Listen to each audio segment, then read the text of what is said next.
Chapter 388. Depraved. Gelt did say this word. When he clashed with Gelt, Luo ignored some details due to his inner anger. One of them was the meaning of depraved. The youth originally thought that Gelt called the Gulan Dea depraved because of the appearance of the giant skeleton, but after discussing with Pei Taylor and others, Luo suddenly felt something was wrong. Savior.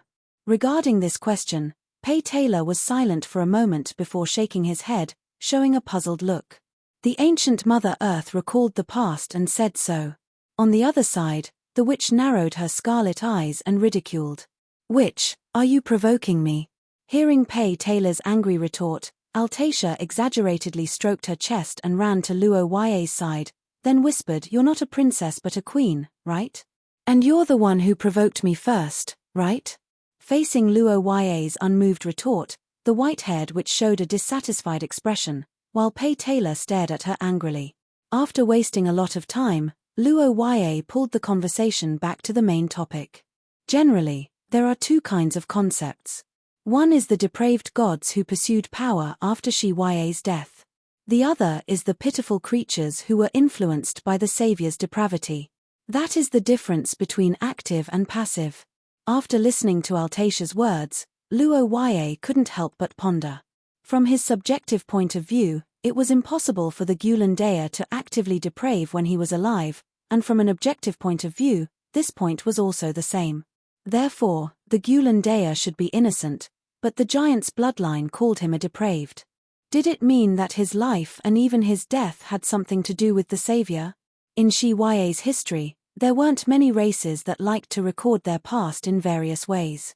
The giants mostly passed down their history orally, and there was a high probability of mishearing or misunderstanding when passing down a story. By the time someone actually summed up the history in a book, it would probably be long gone. After asking around, Luo, who didn't get any constructive opinions, dismissed the discussion among the gods.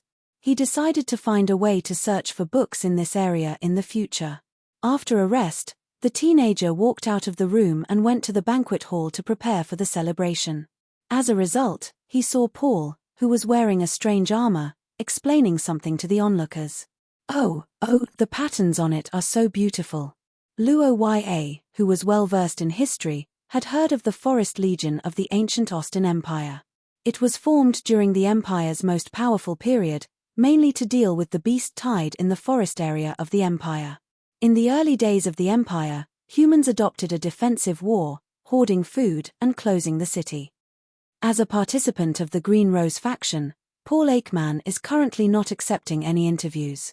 His spell and equipment are also confidential matters before the end of the competition. Please understand. Seeing that one of the ring-bearers, Luo, came forward, the students who made all kinds of outrageous requests stopped and dispelled the idea of making a big news. The crowd gradually dispersed. Paul, who was relieved, looked at the young boy in front of him who blocked the crowd for him. He felt warm in his heart and hurriedly thanked him. It's normal. Most people are like this when they are suddenly surrounded. It will be fine after a while. Can you let others wear this thing? Hearing Luo's question, Paul smiled bitterly, then explained, I see. The magical weapon of the ancient Austin Empire in the Second Era was the achievements of most of the top curse research in human history. If it could be successfully replicated by Paul, it would be of great significance to promote the current curse equipment, especially now when the mutants were restless. After asking Luo at the award ceremony not long ago, Melty proved that she was not joking. She really joined the Green Rose faction. As a senior and one of the members of the Academy's orchestra, the talented girl with good temperament was warmly welcomed and quickly integrated into the group. As an outsider of the Academy, Alisa wasn't allowed to live in the Blue Hall. This was because it would violate the Academy's rules. Usually, it would be fine if she was only a member of the faction and no one would speak of this matter. But today, a large group of outsiders had come, so it would be very dangerous for Alisa to show her face. The helpless young boy took a sip of wine and celebrated with Paul and Gerlach. However, to his surprise, Paul didn't eat and drink as usual at today's banquet. Instead, he looked a little strange. Senior. Junior Luo I'm here as the representative of the Aikman family. Thank you for your help to family member Paul Aikman. Because the Purple Rose faction's banquet has just ended, it seems that I didn't have time to inform you in advance. Please forgive me. The black-haired young boy said with a smile on his face. He cooperated well with Lillian's official tone. In the eyes of outsiders, it was completely polite. As for Paul, the agent didn't participate in the conversation between the two. He just pulled a chair and put it next to Luo Ya's seat. You can actually use the kingdom source substance like this. This is really beyond my expectation. Your situation is also very rare in the history of our family. Listening to the question and answer between Lillian and Paul, Luo Ya, who couldn't interrupt, raised his eyebrows. After thinking for a moment, the young boy turned his head and wanted to chat with Gerlach, but before he could speak, the tentative fingers under the table suddenly touched him. In the lively banquet under everyone's gaze, the black-haired girl smiled and held the young boy's hand dexterously. Chapter 389. Amidst the lively banquet, Luo Ya stared at the grey-haired young man with widened eyes. On the other hand, Gerlach looked dubious. He naturally didn't know what kind of heartbeat Luo Ya was going through at that moment. Head, what's wrong? Why is your face so red? Oh, I see. It has indeed gotten hotter in the past few days. As the person who was the furthest away from Luo Ya geographically, Lillian could only spend time with the young man in the academy and couldn't see him in public. This could be considered a major disadvantage. But Lillian also had her own advantages. She had Paul as a top-notch insider. In a situation where the other young ladies couldn't attend due to faction affairs, Lillian arrived first as Paul's relative. The feeling of sneaking ahead was undoubtedly exhilarating, especially under the watchful eyes of everyone. Before this, as her XP was triggered, Lillian could do whatever she wanted to Luo Ya, whose side effects were reduced.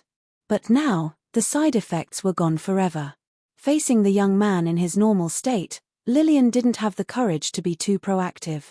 But compared to the passion back then, the warmth between the two of them was enjoyable. Remember this for a second. The black-haired young lady felt this rare happiness. Her purple pupils couldn't help but narrow slightly. She knew that she shouldn't laugh so casually, but the corners of her mouth couldn't help but curl up. And in the eyes of Paul, who was covering for her, this change was even more obvious. It was a peculiar feeling similar to virtuousness and even a strong maternal instinct. It was an unknown side of her that would only be revealed when she was with Luo Ya. It was also due to this obvious change that Paul volunteered to be the go-between between Lillian and Luo Ya. Gazing at the two of them sitting side by side, Paul revealed a smile and lamented. After his discussion with Lillian about the source substance, the nearby crowd had left as if avoiding suspicion.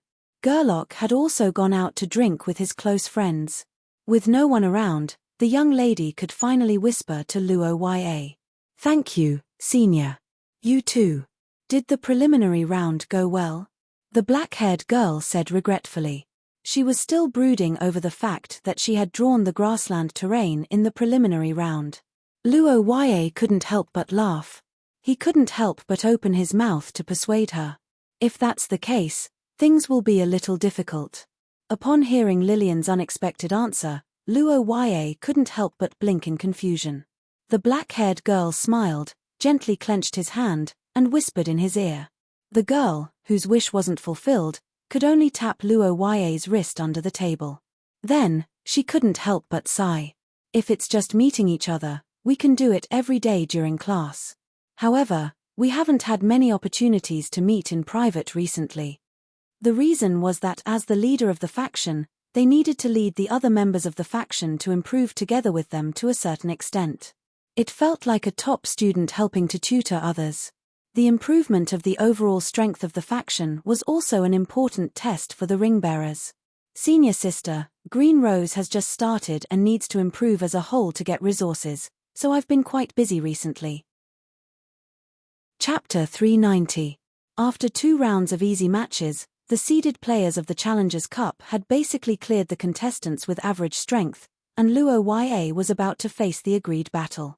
To some extent, Luo Ya, who also had some bloodline problems, understood Selena's feelings very well. But on the other hand, the teenager opposed Selena's solution to the bloodline problem. The Bastet family's sacred beast bloodline could be controlled. Luo Ya had learned this in advance, but the opportunity to control the bloodline was different. Some people naturally learned it as they grew older, and some people learned it in battles with strong enemies.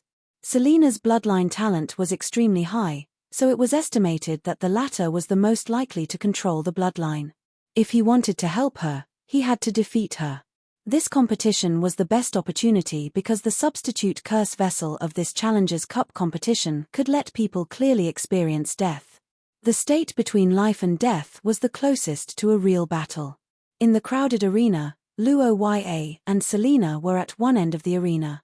In the center, the crystal ball in the hands of the tournament organizer, which constantly changed the venue, lit up again, making the audience excited. Under such a battle analysis, the venue selection became the focus of the audience.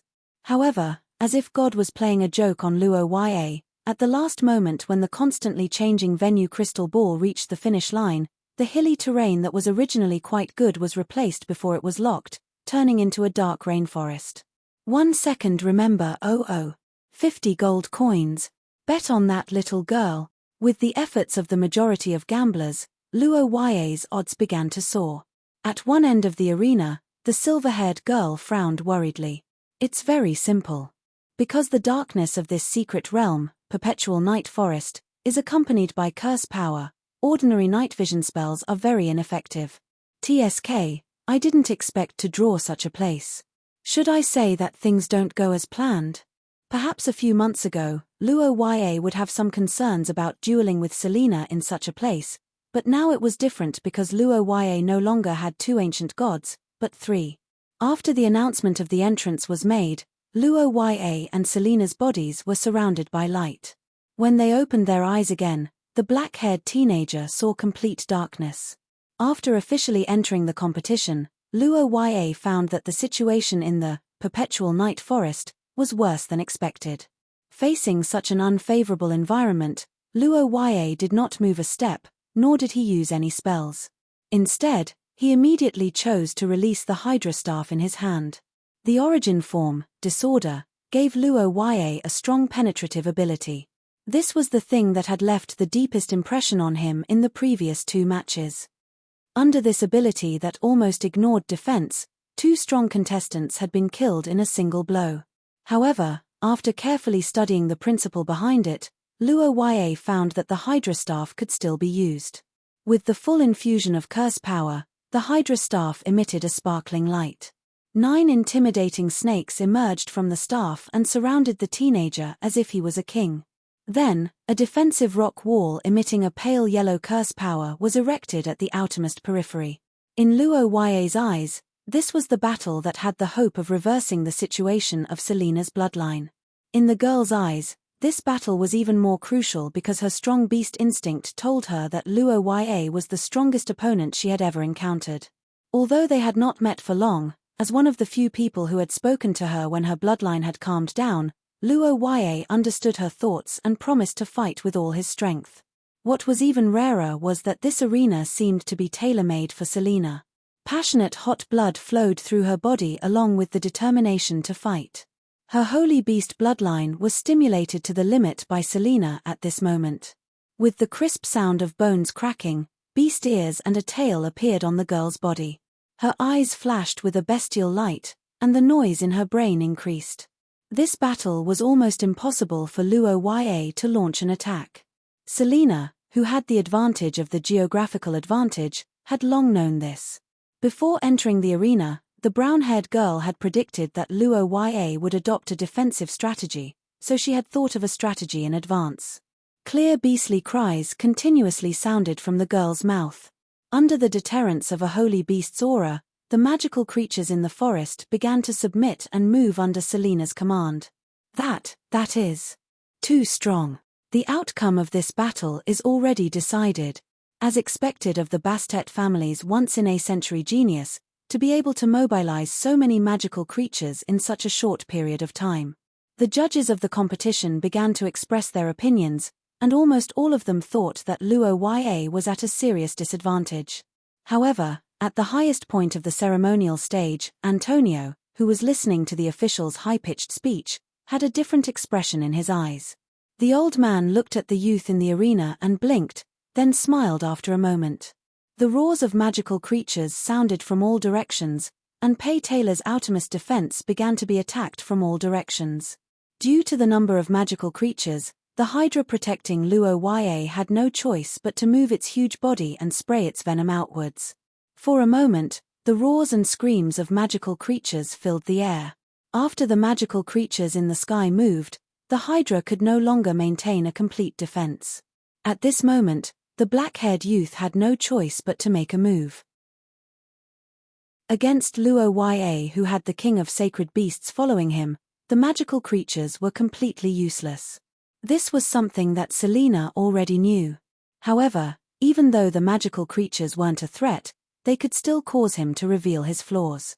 The moment Pei Taylor's aura intimidated the magical creatures, the brown-haired young lady in the darkness suddenly activated her bloodline. At this moment, the curse power in Selena's body was like an explosive, violently reacting in a way that was close to self-harming. The brown-haired young lady was only a few hundred meters away from Luo Ya in the blink of an eye. The young lady's body fell to the ground like a meteor, consecutively chopping off 2 snake heads and pouncing towards the youth in the center of the formation.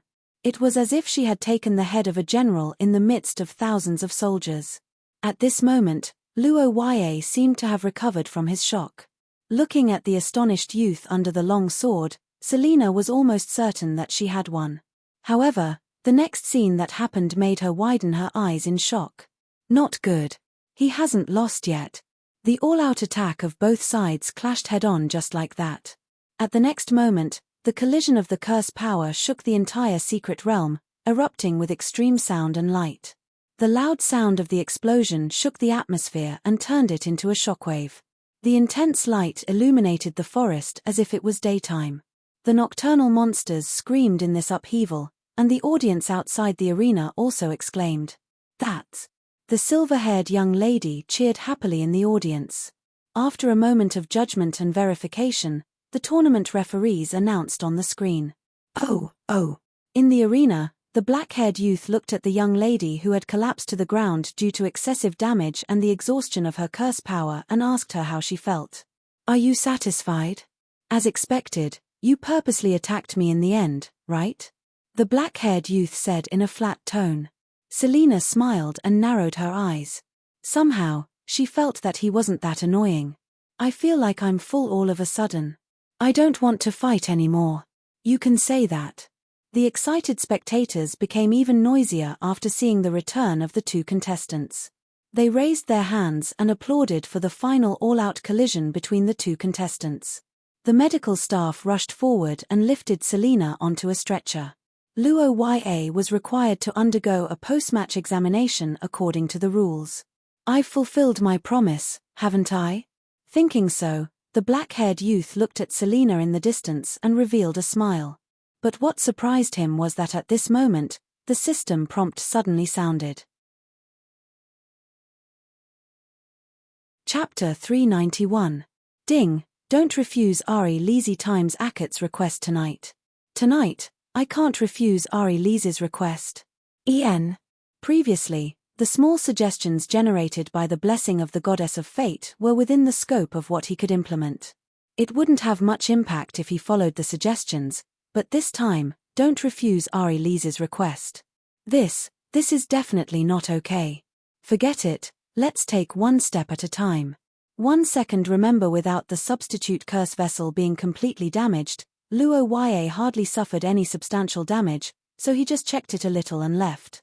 The young man who walked out of the arena was warmly welcomed by the faction members, and he learned one thing. That was, his odds had skyrocketed. As a result, Luo Ya's odds rose all the way until the beginning of the game. Such high odds made Luo Ya, who heard about it, stunned. He almost burst into tears for a while. As a seeded player, Luo Ya's usual odds were only about 1/3, which was pitifully low. This was also the reason why he didn't bet on winning or negative betting time. Thinking that he had tripled more than 100,000 gold coins in one game, Luo Ya was excited for a while. Judging from this situation, he might be able to pay back the money he owed Xia Luote before the Challenger Cup ended. Now the tournament had reached the top 32. The transfer students of the Country of Knights and Luo Ya's acquaintances had not been eliminated yet.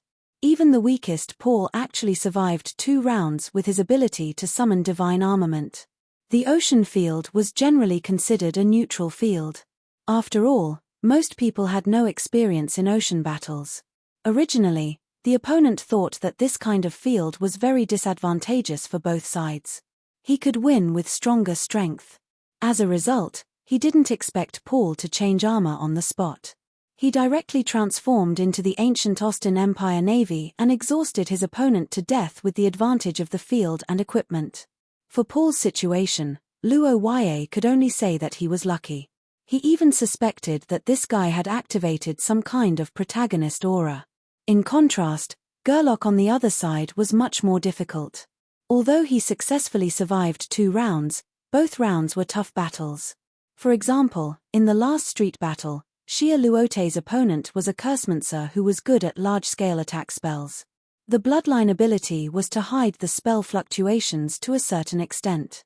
After discovering that Xia Luote's Golden Soul was good at defense, the top student trained by Leinster College decided to hide and make a big move. He wanted to win with full power, but he didn't expect to be attacked at the beginning. Compared with Xia Luote's slightly more interesting game, Nuo Arya and Lillian were somewhat similar. They directly defeated their opponents with their strength. As for the transfer students, they each had their own characteristics. Among them, the most eye-catching one was Teresa. She defeated her opponents with spells in both elimination rounds. This year's Challengers Cup was amazing because of the outstanding performance of the first years. Roja and the others led the faction carders and the transfer students. Out of the 100 or so people who passed the preliminaries, nearly 20 of them made it to the Challengers Cup. In the top 32, they made it to the Challengers Cup. In Ya, the teaching of different places was not uniform. The teaching content of St. Fran Academy in the Country of Knights and St. Freya Academy in the Country of Scholars was very different. This led to the situation where 7 people had to start from the first year. For example, Gelt, who had the Giant's bloodline, was actually already a 3rd year at St. Fran Academy. Before the arrival of Luo Ya, these 2 ringbearers had always followed Purple Rose Lillian's lead. Grimm himself was born in the Austin Empire. Because he believed in the pureblood theory, he became a hardcore supporter of Lillian. Edward, on the other hand, was born in a small country in the buffer zone of the Austin Empire. Naturally, he didn't dare to disobey Her Royal Highness, who might become the next emperor. This time, the 2 ringbearers also entered the top 32. Edward was the 2nd-seeded player. He was very calm in the previous 2 battles and was generally favored by the outside world. Paul met Juliana in the 3rd round. This beautiful girl with black hair and red eyes had a far better understanding of dark spells than her level. She was completely at the master level. However, as a conjurer from the Country of Knights, Juliana naturally had an additional layer of warrior attributes. Her weapon was an ominous heavy sword. However, this girl who seemed to be a vampire was obviously not a pretty face. In the battle with Paul, Juliana's luck was not good. When she drew the venue, she drew the rainforest, which was the most suitable venue for Paul's forest sprite armor. However, what everyone did not expect was that Juliana's curse talent was even more powerful. This kind of wide area search spell was actually not very powerful in terms of spell power, but its operation difficulty was too high. Generally speaking, it required several conjurers to cooperate to complete it. However, Juliana completed it alone with ease. The moment she caught Paul, she performed Shadow Shift and appeared behind him. Then, her greatsword flashed and cut Paul in half. Obviously, the protagonist's halo wasn't as magical as imagined in the real world. Although Paul was lucky all the way and even drew the best lot in the venue, luck wasn't omnipotent. Juliana proved with facts that strength was always the most reliable. TSK, what kind of smell is this? After Paul's defeat, Another deputy minister of the Blue Rose faction also met with a defeat. However, Luo Ya was not surprised because Gerlach's opponent was Brittany. The grey-haired youth's legs were shaking as soon as he entered the arena. It would be strange if he could win. Rather than letting others kill him, why not let me do it? Gerlach's guts were shattered when he heard Brittany's words. He was even more convinced that there was something wrong with Brittany's mind. However, based on Luo Ya's experience, she was probably just not good at language. Under Brittany's threat, the cowardly Gerlach was defeated like a landslide. However, to be honest, this did not have much of an impact on the outcome. In terms of strength alone, Brittany, who had the bloodline of the Valkyrie, could not be defeated by a youth who had just reached level 4 of source rank. In that battle, Stuart drew the desert terrain. His opponent was a foreign participant who had rich combat experience. Both of them were at level 4 of source rank. Then, there was a series of spells that were nothing special but very solid. In the end, Stuart lost. Even after his defeat, he did not take off the black cloth covering his eyes. Could it be that his eyes were not used for battle? Although Luo Ya advanced to the top 16, Paul and Gerlach had just been eliminated, so it was inappropriate to celebrate. In fact, after returning to the residence, Luo Ya specially consoled them. After realizing the gap in strength between them and their opponents, they both expressed that they would work harder. After chatting with them, Luo Ya finally had some free time. However, a question arose in his mind. Lizzie did not return with him. Instead, she left with teacher Chris before the end of the competition. Luo Ya returned to his private area with doubts. He did not expect to hear the sound of firecrackers as soon as he opened the door to the dining hall. Big brother, congratulations on your successful advancement. The black-haired boy stared at the two people who were firing the cannons and shooting out colorful paper ribbons. Chris smiled and explained, "That's right. I really didn't expect this. I've never seen this dish before. This is..." "Hey, you guys." Looking at the silver-haired girl who patted her chest and asked for praise, Luo Ya was stunned for a while. He looked at the dish in front of him, and his heart was filled with emotions. Thinking of this, Luo Ya suddenly felt like crying. In order to cover it up, he hurriedly picked up the spoon and took a sip. "It's delicious." Hearing Lise's question, Luo Ya answered decisively, just like any parent who ate a dish cooked by their child for the first time. But after speaking, the youth found that Lise's dish was really delicious. Under the dual psychological and physical enjoyment, Luo Ya drank nearly half of the soup in one breath. Lise was very happy to see this, and Chris couldn't help but laugh. "So that's how it is. At that time, I wanted to make it for your father, but I didn't have the chance to learn it. I didn't expect that after so many years, it's actually yours." Hearing Chris's complaint, the black-haired youth didn't know whether to laugh or cry. At the same time, seizing the opportunity when Luo Ya was touched, Lise hugged the youth's arm and said her request. "Big brother, can you let me stay tonight?" Chapter 392. At the dining table, Lise seized the opportunity to make a request decisively, while Chris on the other side squinted his eyes and cheered for her in his heart. This time, the behavior of the two was not on the spur of the moment, but they really came prepared. After all, Luo Ya would advance, and it was not difficult to predict that Paul and others would be eliminated. For this reason, Lise began to practice with Chris a week ago. Under the pleading of Lise, Luo Ya, who was moved in his heart, agreed almost instantly. After agreeing, the young man remembered the advice of the goddess, and he couldn't help but smile bitterly in his heart. The puzzled young man decided to wait and see, and put these things behind him for the time being. Chris, on the other hand, talked about Kadia's reply. "Well, looking at the date, it was 3 months ago. She said that she thanked me for taking care of you, but to be honest, I don't think I did anything." "Are you praising me?" Remember it in 1 second. If it was according to Dad's thinking, it should be just a polite reply now. The relationship with teacher Chris is probably still at the level of old friends. In this case, teacher Chris still has a long way to go. Under the company of Ari Lizzie and Chris, the young man rarely experienced the warmth of a family. After a warm dinner, Chris found an opportunity to give Ari Lizzie a look and got up to leave, so only Luo Ya and Ari Lizzie were left in the room. However, it had to be said that Luo Ya really needed to read some books recently to stabilize his extraordinary power. After all, after the last historical fragment, his strength had advanced by leaps and bounds, and he was close to the limit of source rank 4. However, this kind of leap in progress had an unstable foundation, and an inappropriate consolidation was likely to cause problems. In order to achieve this goal, Luo Ya needed a lot of historical records to enrich himself. If he was in the Akut family, it might be a little difficult, but fortunately, he was in St. Freya Academy, and he really couldn't finish reading the resources in the library in a short time. No matter if it was a history book from hundreds of years ago or a scroll from thousands of years ago, no matter if it was a strange story or a serious history, as long as Luo Ya was by her side, Ari Lizzie didn't care. After all, rather than saying that she was reading a book, it was better to say that she was reading a person.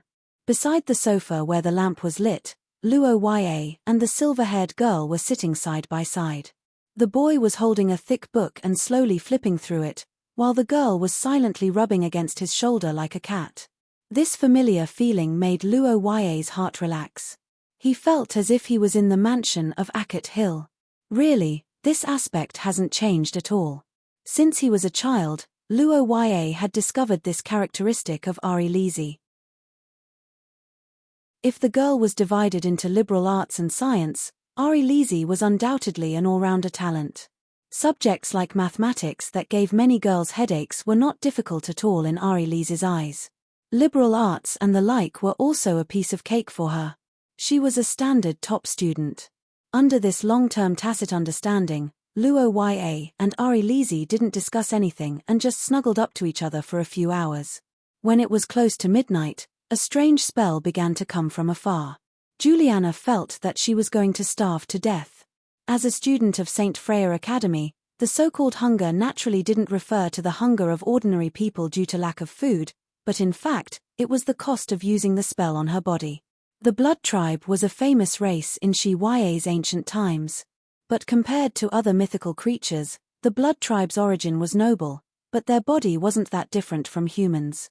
Therefore, they could reproduce with humans through ordinary reproduction.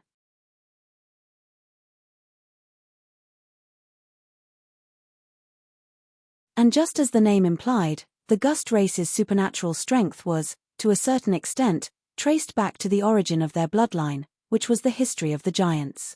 In order to gain more power, the Gust race had spent a lot of effort in researching this aspect, and the Gulen Dea was one of the discoveries they made during their research. On both sides of the desert, Luo Ya and Gelt didn't talk nonsense as they immediately unleashed their full strength.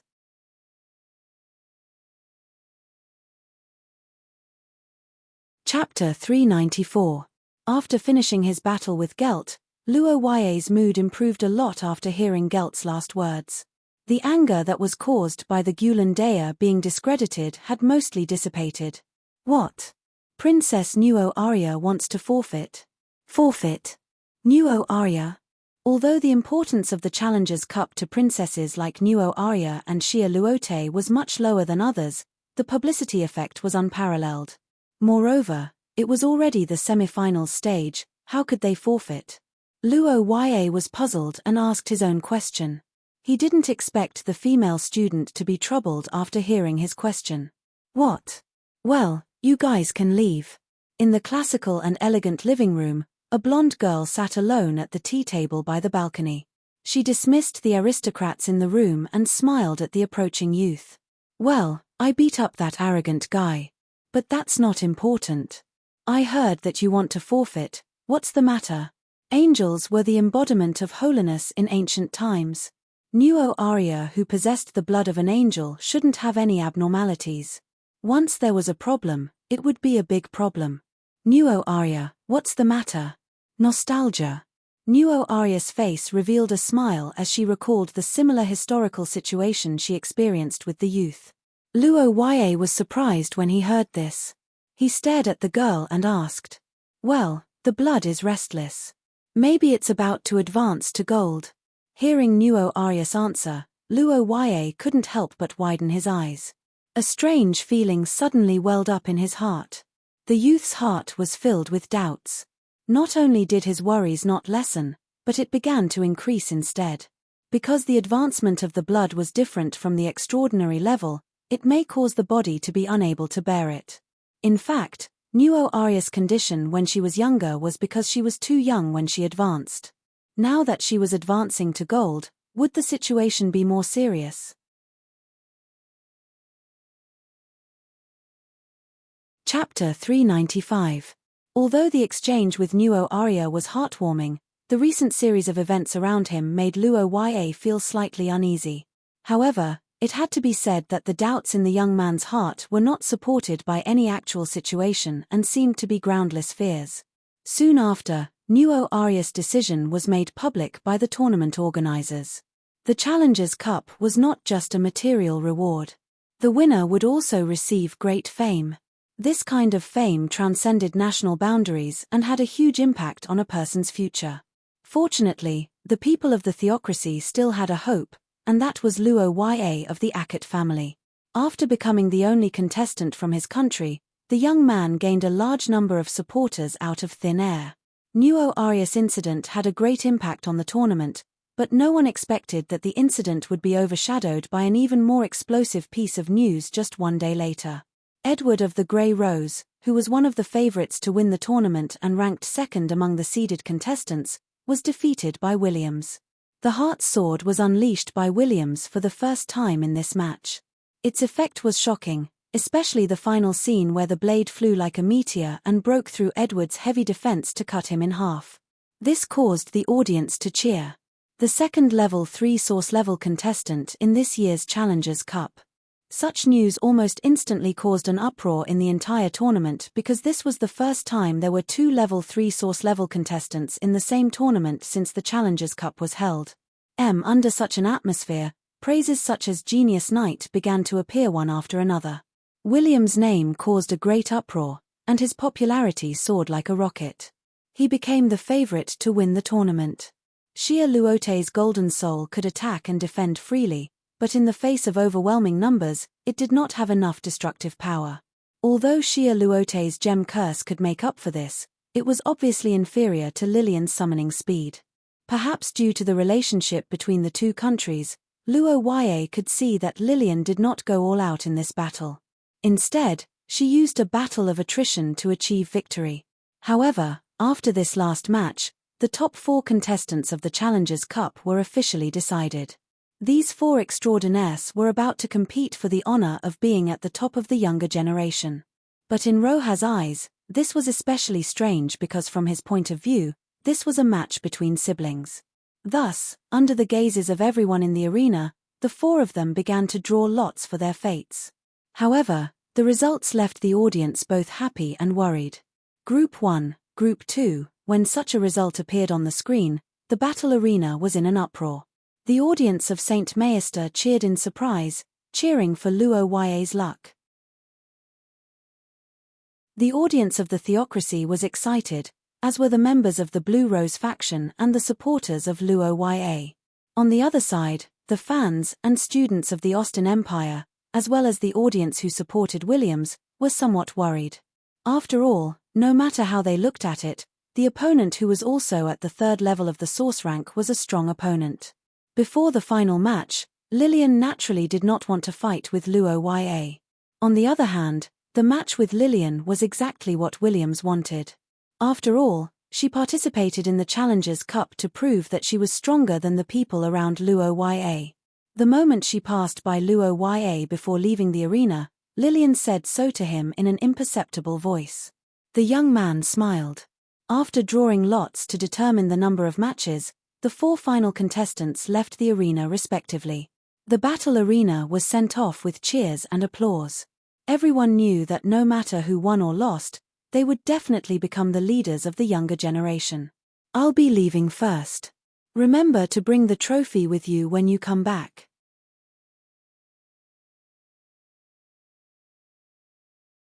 Chapter 396.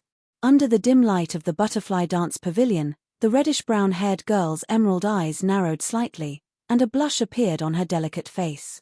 She stretched out her slender white hand and gently placed it on the boy's chest. Her fingers intertwined as she measured Luo Ya's chest. Is it itchy? Looking at the young lady who mistakenly thought that her actions had tickled the boy, Luo Ya turned his head and denied. Xia Luote raised her eyes and stared at the boy in front of her for a while. Suddenly, she narrowed her eyes as if she had understood something. Not only did she not retreat, she instead took a step forward. With a teasing smile on her face, the reddish-brown-haired girl once again stretched out her hand and pointed at the boy's chest. Inch by inch, she began to measure his chest, but this time, the young lady was no longer focused on measuring. Instead, she seemed to unintentionally lean on the boy's body. "What's wrong, dear?" The boy, who didn't know what to say, was silent for a moment. He could only turn his face away again, but he didn't expect Xia Luote's warm breath to suddenly hit his neck again. The boy, who was complaining in his heart, resisted the throbbing in his heart. On the other side, the reddish-brown-haired young lady was getting more and more excited. She observed Luo Ya's increasingly red cheeks and resisted the urge to laugh. Unfortunately, it didn't take long for this heart-stirring prank to be discovered. "Xia Luote, is this the way to measure your chest?" Looking at the young lady, who was smiling in all seriousness, Luo Ya nodded with conviction and then said. The black-haired boy took a step forward and hooked Xia Luote's slender waist. Before the reddish-brown-haired girl could react, he approached her and began to breathe into the girl's small ear. The effect was extremely obvious. The girl who was suddenly attacked let out a short scream, but Luo Ya didn't stop. After enduring for a moment, Xia Luote had no choice but to open her mouth and beg for mercy. I was wrong, dear, please forgive me," the reddish-brown-haired girl who was attacked cried out in alarm. However, the boy who was teased for a long time didn't buy it. Under this playfulness, Xia Luote's body became more and more limp, her cheeks flushed, and her breathing quickened until a sudden sound was heard. "Lord Xia Luote, what happened?" "Okay." After a bit of fooling around, Luoya's disappointment of losing the competition was much better. Seeing the young lady's happy face, Luo Ya's eyes, and then she reluctantly said goodbye to Luo Ya.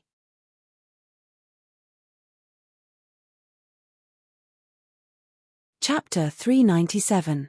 After the duel with Teresa, Luo Ya went off the stage to check his body according to the competition procedure. Another fierce battle began in the arena. But what the young man didn't expect was that when he returned to the stage after finishing all the checks, the arena was already in an uproar. Venue number 30. As a battle of spells, although the Challengers' Cup added various secret realms in order to enrich the types of venues, the most basic arena still existed, which was this arena number 30. But one had to admit that even though the arena in the Leinster Battle Arena was relatively spacious compared to other places, it was still too small for the two of them right now. Although there would be spell protection around the arena, due to the spectators, in order to avoid major accidents, the rules stipulated that anyone who stepped out of the arena would be judged as the loser. Besides, Lillian wasn't the only one who stepped out of the arena, but her summoned creatures as well. The noisy shouting in the arena continued, and there was obviously a fierce debate on the side of the tournament organizer. The higher-ups of the Austin Empire strongly requested for a new venue for the sake of Her Royal Highness, which led to the match not starting yet. But after a long discussion, the tournament officials decided to uphold the original result of the draw. 1 second, remember. Antonio was at the top of the Extraordinaris, the long-established speaker of the Country of Scholars, and the headmaster of St. Freya Academy. His position in Shi was extremely high, and no one dared to challenge him, especially when his actions were completely in line with the rules of the tournament. In the arena, Lillian's Magician Legion was basically crippled, and the knights didn't have enough distance to charge, so the combat troops she chose to use were a small-scale, high-quality combination. William's tactic was even simpler, and that was to force Lillian to step out of the arena. In the arena, Williams began to attack without caring about the consumption of his spell power. The surging spell power turned into a tide of light through the skill of the Heartsword, attacking Lillian endlessly on the opposite side of the arena. The final result was as expected. After the end of the match, The live audience who saw the result of the verdict began to talk about it. There were rare complaints about the competition. After all, in everyone's opinion, this match between three source-grade players should be the most exciting battle in the entire Challengers Cup. But now, it seemed that it wasn't even as satisfying as Luo Ya's match. Especially the audience from the Austin Empire, many of them were furious. The moment Lillian saw Luo Ya, she was taken aback and her stern expression softened a little. After informing the staff around her, Her Royal Highness walked over to the young man with an apologetic look on her face.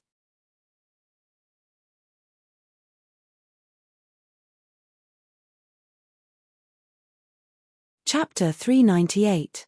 On the Santa Freya commercial street at night, under the streetlights, the black-haired young man looked at the words in Teresa's notebook and fell into a daze for a moment. Such words reflected in the young man's eyes made Luo Ya confused and at a loss at what to do at the same time. Currently, Shi Ya was not in a large-scale war for the time being, and Luo Ya was the only son of the Marquis of the Theocracy. Where did this so-called hardship come from? However, your clan, that Teresa mentioned caught Luo Ya's attention. The Odd clan. To be precise, it's Mr. Luo Ya's ancestor, Wendy Odd.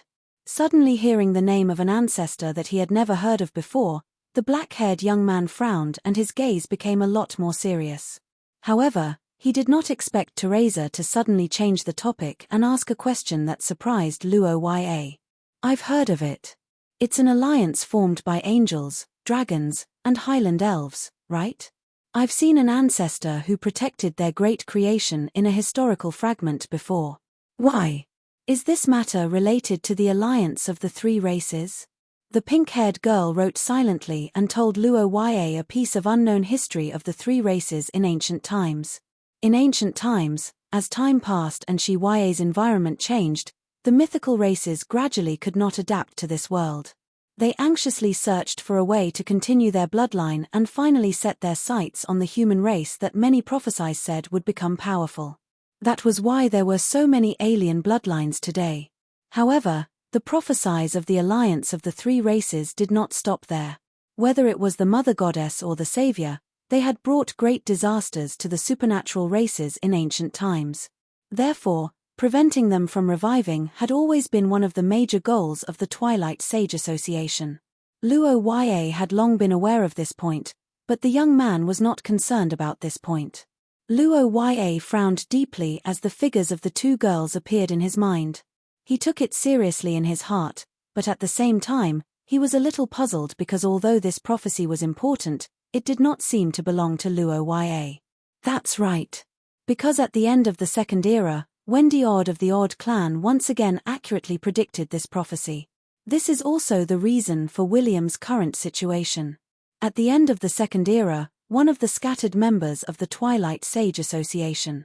She was a famous master of astrology and prophecy at that time.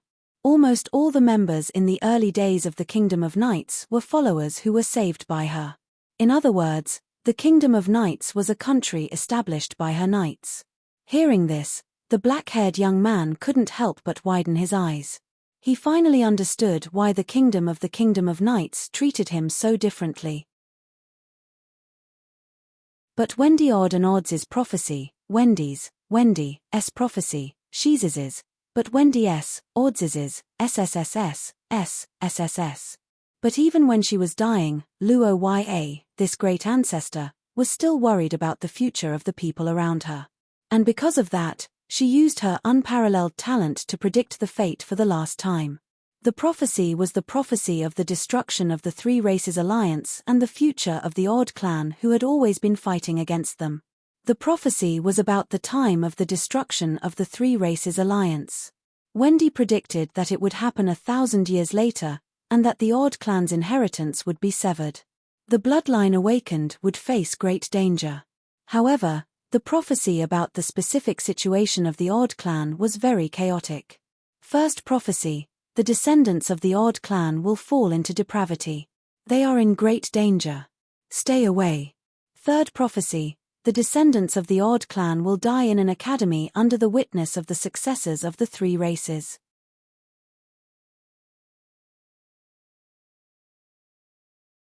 Chapter 399. Do you feel guilty about this to me? Normally, the natural awakening of your clan would make the user of the Shadow Warrior armor feel something and take action. But for so many years, Williams didn't feel anything. As for the so-called guilt, Luo Ya didn't even know where to start. After knowing the series of things about Williams, Luo Ya, who got a death exemption, didn't feel happy. Instead, he was angry. But he had to admit that he actually understood the old clan's approach rationally. Was the old clan wrong? From their point of view, they weren't wrong. The users of the armor were obviously voluntary. They must have received great kindness from the old clan and were willing to repay with their lives. The purpose of doing this was only to prevent the sudden death of their clansmen due to the awakening of their bloodline. Remember, under the street lamp, the black-haired boy opened his eyes. He looked at the girl beside him calmly and said softly, "Why? Williams is very strong. He must be of great help to Mr. Luo Ya, right?" Facing Luo Ya's sudden question, the pink-haired girl's pen paused. She blinked and didn't know how to answer for a moment. The black-haired boy saw this and smiled faintly. Looking at the starry sky in the distance, the black-haired boy sighed under Teresa's surprised gaze and said, "The reason is very simple. Because we are warriors who resist fate. We resist the fate of certain death, the fate of the decline of our clan, and the unfortunate fate of our loved ones. We are in a desperate situation, but we will never bow to fate. This is our spirit and also our glory. Because of this, Akkad can survive for thousands of years after its inheritance was cut off." The young man's resolute voice caused the girl beside him to widen her eyes. On the other side, the white-haired witch silently chanted the hero's name as the corner of her lips curled up. The Earth Mother closed her eyes in peace. In the blood-colored plains, the eyes of the gigantic skeleton burst out with radiance. That was the praise from a warrior who was equally as great. Luo Ya didn't deny the concerns and actions of the ancestors of the old clan. However, as the saying went, there were things that a great man should and shouldn't do.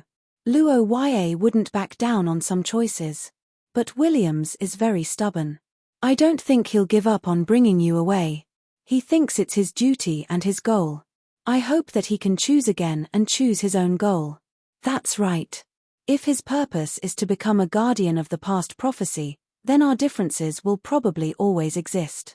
I will also insist on rejecting him. But if his purpose is to become someone who can travel together with me and fight alongside me, then I will use the way of the country of knights to let him understand that his fate has changed and meaningless sacrifices are no longer necessary. Well then, Miss Teresa, let's call it a night." "Thank you for telling me all this." Hearing the words of the pink-haired girl, Luo Ya nodded slightly and turned around to leave the commercial street.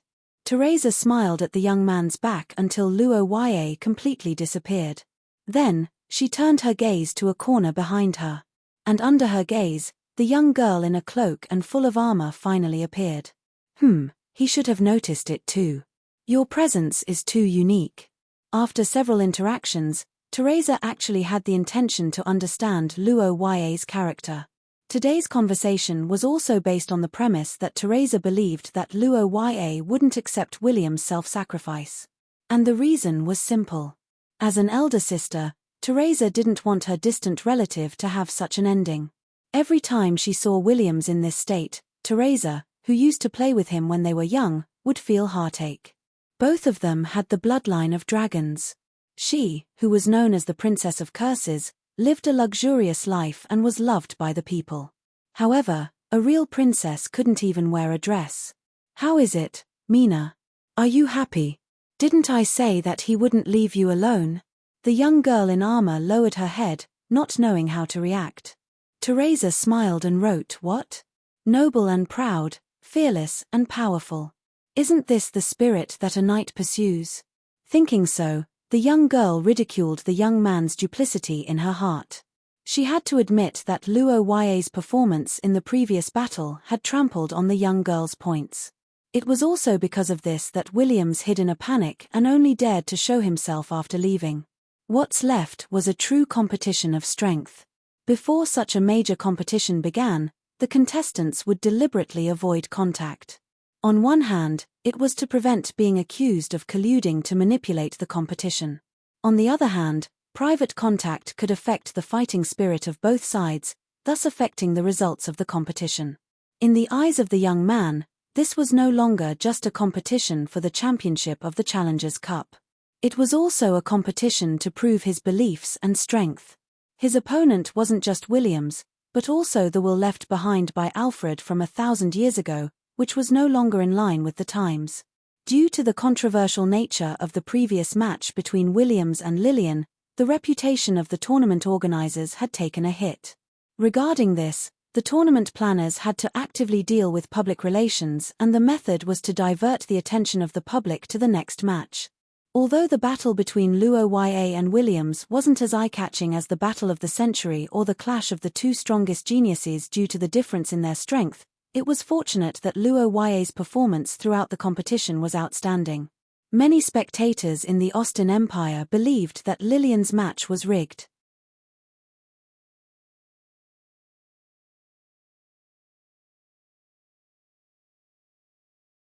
Chapter 400. Leinster, the capital of the Kingdom of Scholars, was now deserted. Amidst the majestic music, the Leinster Colosseum welcomed the main characters of the building with the highest level of etiquette. 4 carriages specially prepared to welcome the contestants drove into the arena, and the audience cheered in unison. In the Rose faction, Paul and Gerlock led their members to cheer loudly for Luo Ya, who entered the arena. Next door, Shia Luote, who was surrounded by the nobles of Rochet, did not perform divination today. Instead, she chose to witness everything with her eyes. With the vast terrain, Lillian's army spread out smoothly, while Teresa used spells to shift to the air to fight. The battle of attrition between the two sides was quite intense. In the end, Lillian secured victory with the great spell of the Magician Legion. Under the watchful eyes of the audience, the black-haired young man and the knight in heavy armor finally entered the arena. At the same time, the cheers of the supporters of both sides rang out. The overly loud sound once overwhelmed the voice of the tournament organizers, forcing the tournament host to wave his hand to calm the crowd. Don't worry, give it your all. This is a once-in-a-lifetime match. No matter what, we shouldn't leave any regrets here. To hold back in this final match was not only disrespectful to the audience, but also to the other contestants who had fought in the tournament. Williams seemed to agree with this point. Well, then let's decide with victory or defeat, whether it's your fate or mine. Due to the fierce battle of the Challengers Cup, the contestants with powerful curses often suffered excessive injuries. The tournament organizers generally increased the substitute curse beasts for both sides in the final to ensure safety. Therefore, in this game, the substitute curse beasts for Roja and Williams increased from 5 to 10. Antonio, who was wearing a robe, glanced at the two below and smiled. Then, he held up the crystal ball and spoke under the nervous gaze of the audience. As soon as he finished speaking, the scene in the crystal ball constantly changed and finally stopped on a crimson land. Oh! Scorched mountain range. The climate was hot, the land was crimson, and there was almost no vegetation. Therefore, it could be said that there was no decent hiding place. To some extent, the situation was somewhat similar to the battle against Gelt. There was basically no opportunity to ambush the enemy. Therefore, there was only one tactic left to be used, a head-on confrontation. Fighting spirit burned silently in the hearts of the boy and girl. The responsibility that had been instilled in them for many years conflicted with the personal desire in the bottom of their hearts, making Williams long for Luo Ya to give her an answer. The black-haired boy had long since made up his mind to break William's shackles with his own hands.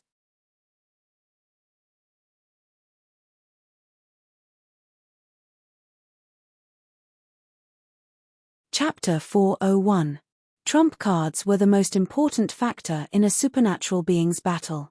This was because it was generally difficult to determine the outcome of a battle using ordinary spells. Only unexpected abilities or battle tactics would be able to deal a decisive blow. Although this statement was too absolute, it showed how important trump cards were to extraordinaries. And powerful extraordinaries such as Shi Ya usually had 2 trump cards. Different source substances often led to a decisive difference in the way extraordinaries obtained their power. This difference was more inclined towards growth. Most of the time, it did not affect the battle as much as imagined. The thing that really affected the battle the most was the bloodline. Among William's trump cards, one was the heart sword that he had tempered with his willpower for many years, the other was courage, one of the three most suitable origin substances for battle, and the last was the giant dragon bloodline that he had inherited from ancient times. In front of him, Petra's curse flame stream had turned into a raging fire, and a burning heat wave swept across the already scorching land.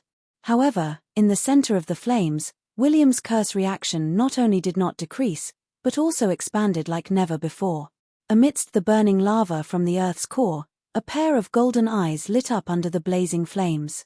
At the moment it opened its eyes, a pressure that belonged to ancient mythical creatures came from afar, as if it could topple the mountains and overturn the seas. It spread out its wings, and the scorching lava was easily split apart like it was a toy, completely exposing its majestic body to everyone's eyes. M.O.O. The judges of the tournament were speechless as they watched the video. The department in charge of the arcane realm was very nervous. The rising spell reaction was as awe-inspiring as the majestic appearance of the giant creature, but it also made the arcane realm very uneasy.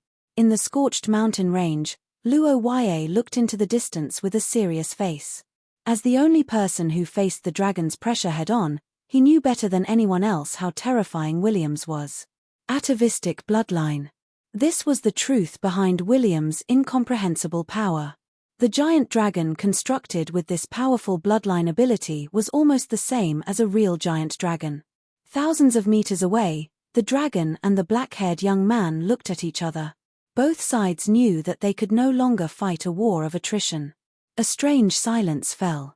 Neither Williams nor Luo Yue acted rashly, but the spell power in the arcane realm began to gather around them. The audience in the arena returned to their seats after the commotion, nervously waiting for the two to make their next move. Time went by, but the situation on the battlefield did not change much except that Luo Yue removed Pei Taylor's appearance. The dragon and the giant faced each other from afar.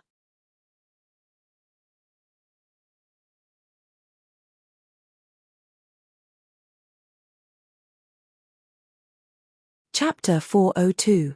Williams had a dream. At that time, the girl didn't have powerful supernatural abilities. She wore a white dress and played with Sister Teresa on the grass. She was as lively and free as most children of her age. They walked through the garden and played in the palace. Heavy and ugly, the girl didn't want to wear such things, but for the prophecy 1,000 years ago, for the mission of her family, she still reached out her hand. "What are you going to do?" Hearing the question in her ear, the girl looked at the black-haired and golden-eyed child who appeared out of nowhere. After thinking for a moment, she answered, "No, that kind of thing, I don't need it." Everything nearby gradually glowed in her footsteps and finally disappeared. "Are you awake?" In the final confrontation, William's heart sword and Luo Yue's frozen earth power conflicted. Under the two different forces, neither side had any means of defense. The only choice was to attack with all their might. Both of them knew that whoever smashed all the others' substitute curse vessels first would win the final victory. The long sword in the armored knight's hand cut deeply into the boy's shoulder, and the blood splattered on his cheek. On the other side, Luo Yue's hand touched William's armor and completely froze it. However, even if both sides had caused excessive damage to each other, Williams knew that she had lost. At the last moment when the sword cut into her body, Luo Yue endured great pain and froze her blood. William's full blow was sealed at this point. The frost froze the girl's body along the sword and Luo Yue's palm. Williams didn't regain her consciousness until the boy retracted it. The outcome was settled. Looking at the pale boy, Williams had a complicated thought. She didn't know why she wasn't annoyed, but she felt a little relieved. On the viewing platform, the officials of Penda were dumbfounded. Antonio smiled and didn't say anything. And in the corner, the pink-haired girl was excitedly wiping the corners of her eyes. She knew that the moment his identity was exposed, William's fate had already changed. Looking at the girl's heroic and delicate face at this moment, Luo Ya's golden eyes widened slightly, then she smiled helplessly. What is it? Gender is not important to me. My goal is to complete my mission. But when it comes to stubbornness, you are the one. You should cherish yourself more. Heh, that's true. Name? No matter how I think about it, the name Williams is fake. What's your real name? Wilhelmina. Well then, Wilhelmina Cobanat, as the victor of the duel and the successor of the Auld family, I solemnly inform you that the task of the vow is over. You don't need to sacrifice anymore.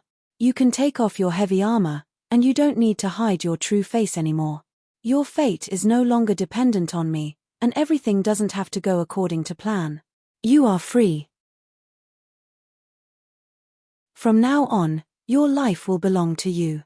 Hearing Luo Ya's calm words, the young girl's eyes slowly widened. Thousands of emotions surged into her heart in an instant. She wanted to say something, but she didn't know what to say. What if? I don't want to change anything. I see.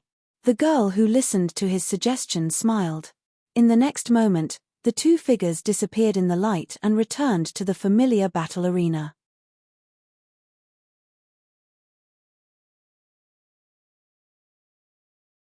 Chapter 403. In the dazzling light, the black-haired boy and the armored girl returned to Leinster's arena. Both of their substitute curse vessels were damaged. They were exhausted and scarred. However, what they didn't expect was that they were greeted with deafening applause and cheers that had never been seen in the arena before. Whether it was Luo Ya's use of ancient mystic arts to forcibly break the level limit, William's bloodline materialization, or the battle between the giant dragon and the giant, everything was too shocking. In the end, Williams exposed his true form, which brought a hint of romance to the battle, making countless girls in the audience excited. After the mythical battle, the final winner was not Williams, who was Source Level 3, but Luo Ya, who was Source Level 4. This result was also unprecedented.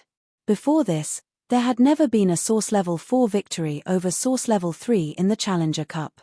If this battle was an exciting war blockbuster in the eyes of ordinary people, then in the eyes of these professionals, it was a popular science video.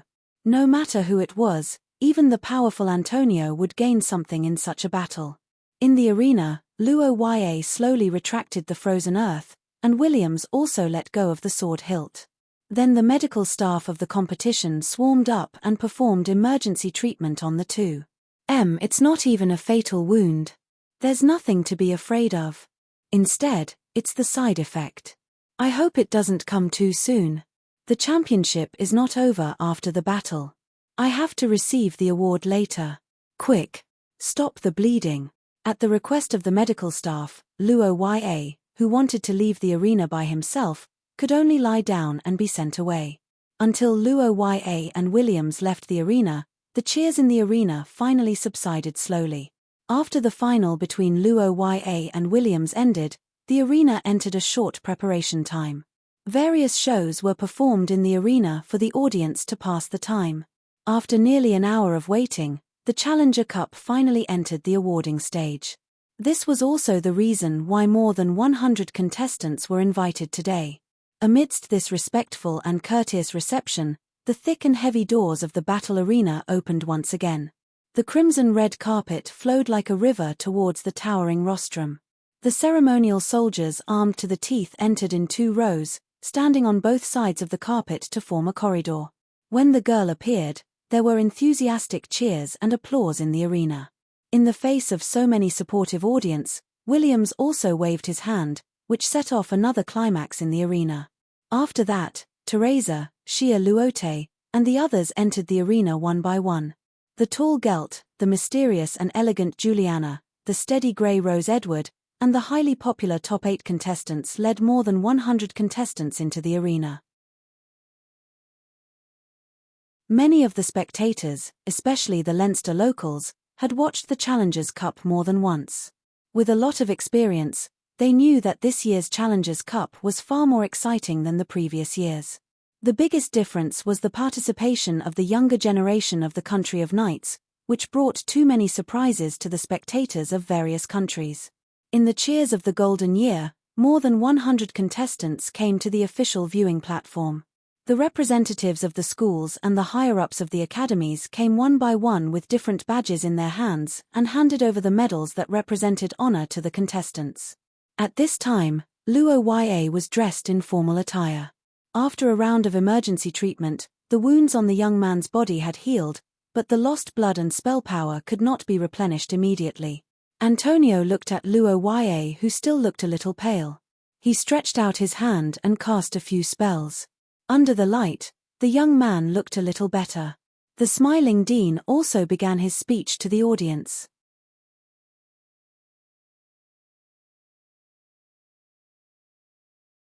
Chapter 404.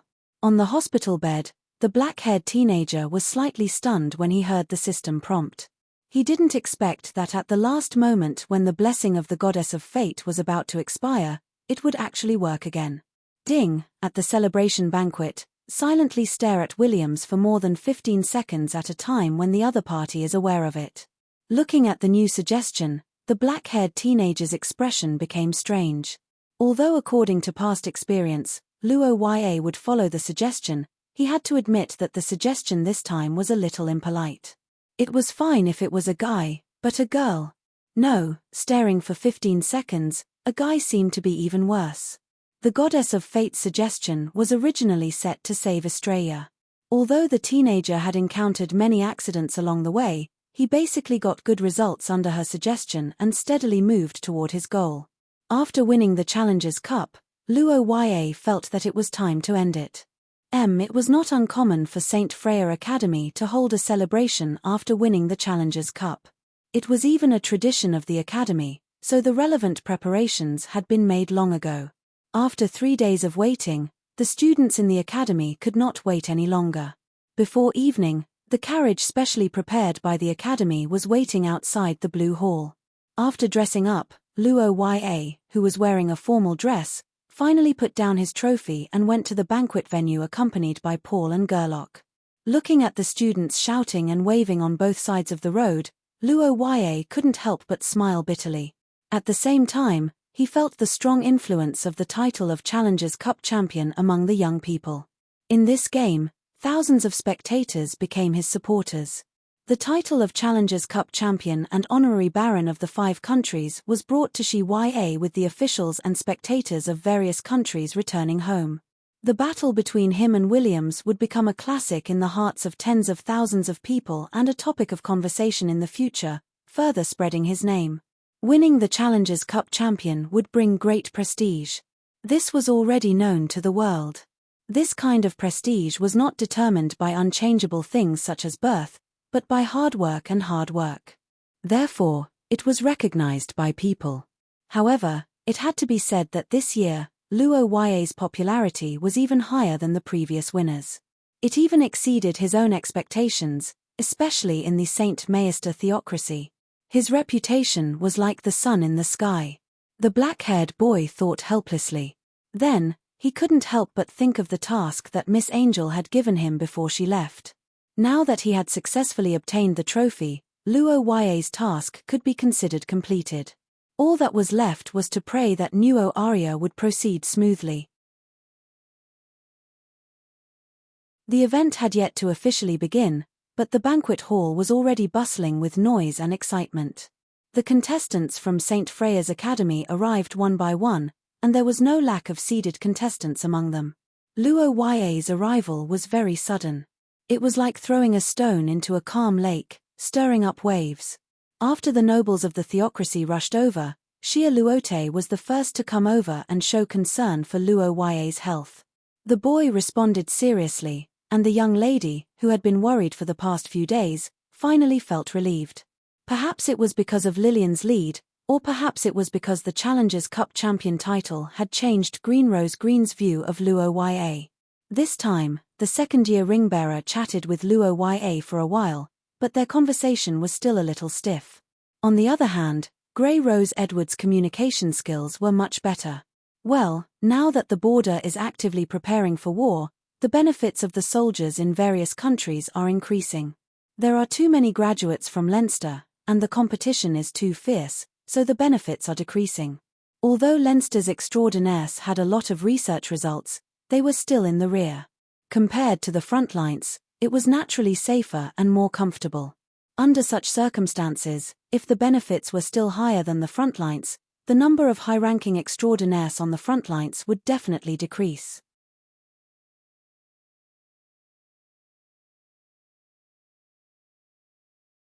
Chapter 405. For Teresa, events such as banquets were troublesome. Therefore, when she was in Penda, Teresa always had a special spokesperson by her side who could read her words in real time. But in St. Freya Academy, where only the students themselves were allowed to enter, the pink-haired girl had a hard time communicating with others, especially when the person she was communicating with was a highly sought-after character. Looking at the notebook in front of him, the black-haired boy was stunned for a moment, then looked down at the girl who grabbed the hem of his shirt. After understanding the girl's difficulties, Luo Ye waved his hand to reject Paul and the others who were calling for him, then brought the pink-haired girl to sit at a table so that Teresa could write. Mr. Luo Ye, thank you for helping Williams. Maybe that is true, but it is also a fact that your help changed William's fate, so please accept my thanks as her sister. The black-haired boy turned his head to look at the knight who was surrounded by fans in the distance and sighed. The pink-haired girl could not help but blush. Teresa waved her hand to express her denial, then wrote with some guilt, "Is there a problem with that? Using her? This understanding is too strict. In my opinion, it is the opposite. Miss Teresa trusts my character, so she told me everything. Isn't that the case?" Hearing Luo Ye's question, the pink-haired girl widened her eyes slightly. She thought for a moment, then nodded with a blush on her cheeks. "Thank you for your understanding, Mr. Luo Ye. What should I do? About this, I'm afraid that Mr. Luo Ye will have to ask her personally." The students who were originally running around in a mess stopped talking and greeted Antonio, who was dressed up. Teacher Chris also looked radiant today. A group of teachers entered the banquet hall and walked to the end of the hall and to Luo Ye's side amidst applause. "Fortunately, I did not disappoint you. After all, there are not many opportunities to surprise the dean." Antonio's face was full of smiles as he sighed in admiration of the younger generation. Then, he solemnly announced the official start of St. Freya's celebration. At the same time, hundreds and thousands of cursed fireworks rose into the sky, and grand music played at the same time. From the banquet hall to the square outside, the excited students cheered continuously. The celebration was in the form of a meal. The food was provided by St. Freya Academy, and the drinks were paid for by Leinster City Hall. Under such circumstances, eating and drinking was inevitable, or rather, most of the celebrations in Shi-Ya were like this.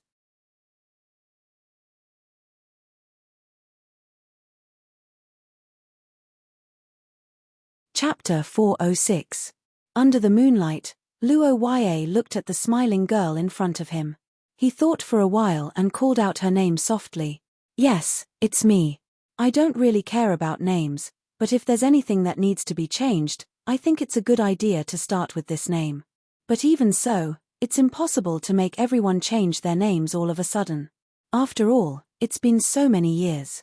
I want to start with those close to me," Luo Ye said and bowed to Wilhelmina. The girl looked away embarrassedly.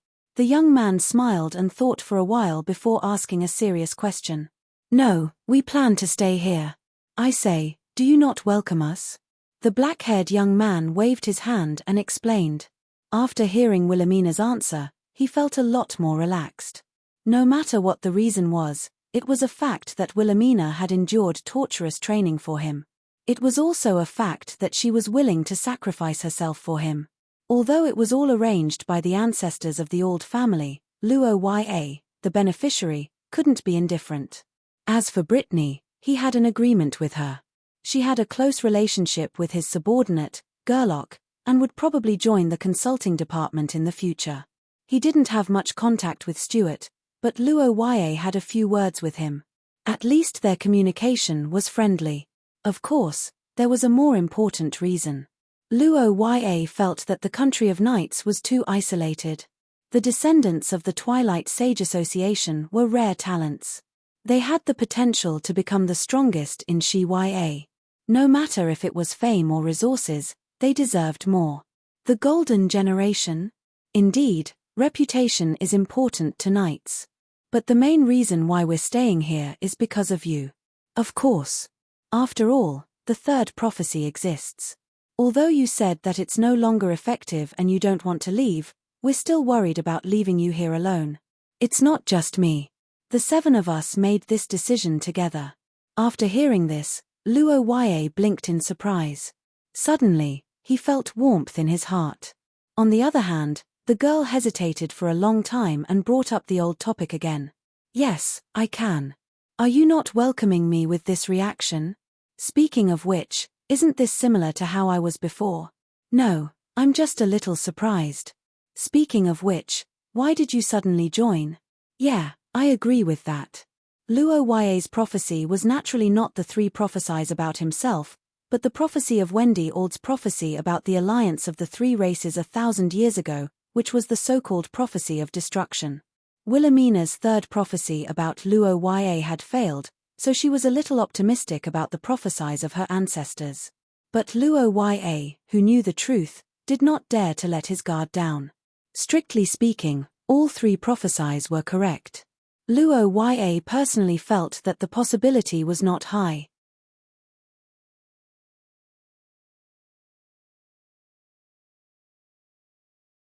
Difficulties existed, but they were definitely not a dead end. This was the experience that Luo Yue had summed up after many years of struggle. But it had to be said that this time, the difficulty was a little big.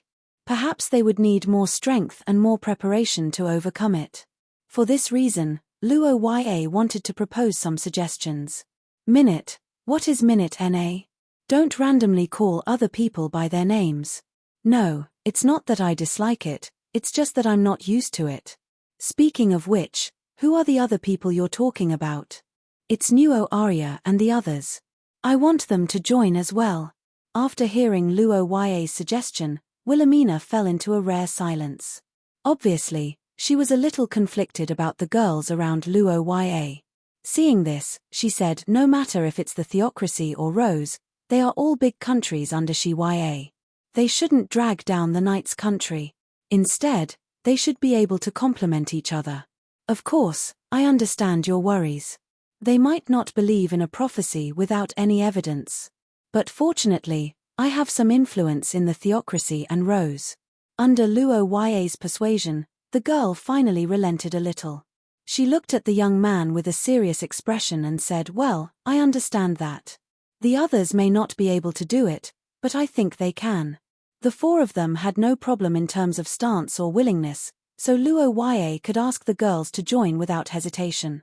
However, Luo Yue didn't want to involve the others who were close to Luo Yue. As the protagonists' team in the original work, Luo Yue estimated that they wouldn't be able to escape in the future. Everyone was doing this for the future of mankind, and the final outcome was likely to be the same, so he wasn't in a hurry. Saving Istrid was Luo Yue's initial goal. According to Antonio, the knight's country didn't agree with his research on Dream of Chaos, fearing that it would lead to the awakening of the savior. However, Luo Yue, who had contact with Istrid in that era, knew that the 2 had nothing to do with each other. He had to save Istrid, but he was afraid that he would have to wait until Wilhelmina, Luo Yue, and the others had more say, and the right to speak was linked to strength, so in the end, he still had to have real ability. Luo Yue returned to the banquet hall first, while Wilhelmina went to put on her armor again. At this time, after Antonio and the other teaching staff left the hall, the originally reserved students started to have fun. The extraordinaries had a high degree of body mutation and had a strong endurance, so most of them were good at drinking. As the protagonist, Luo Yue was naturally dragged into the party. It was understandable that the knight's country had its customs, not to mention that as a member of the royal family, it was even more admirable to take the lead in following the chivalry and principles.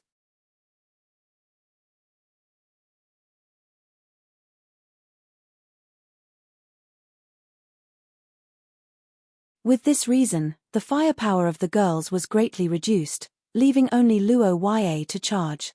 More than an hour later, Luo Yue finally finished dealing with all the excited students. The young man spent the rest of the time chatting with Xia Luote and the others until midnight, when the celebration officially ended. After the celebration, St. Freya's Academy entered a 2-day break. The indulgent students were able to adjust a little so that their normal lives would not be affected by the hangover. After 3 days of revelry, the whole city of Leinster finally exhausted the remaining excitement of the Challengers' Cup and gradually calmed down. As the tourists left, the merchants also entered a rest period after high-intensity work. The whole city seemed to have changed from young people dancing in nightclubs to middle-aged people soaking in goji berries in thermos cups. The biggest reward of the Challengers' Cup champion was naturally the influence brought by the reputation and the noble title of the 5 countries, but the material rewards were also equally rich, such as the commission of municipal taxes during the event. One of the reasons was naturally that with the development of the times, the people of various countries were getting richer. Another reason was the existence of transfer students from the knight's country, which led to more people coming to watch the competition, especially the nobles from Penda. Of course, the most important thing was that the competition was really exciting. How long had it been since the Challengers' Cup?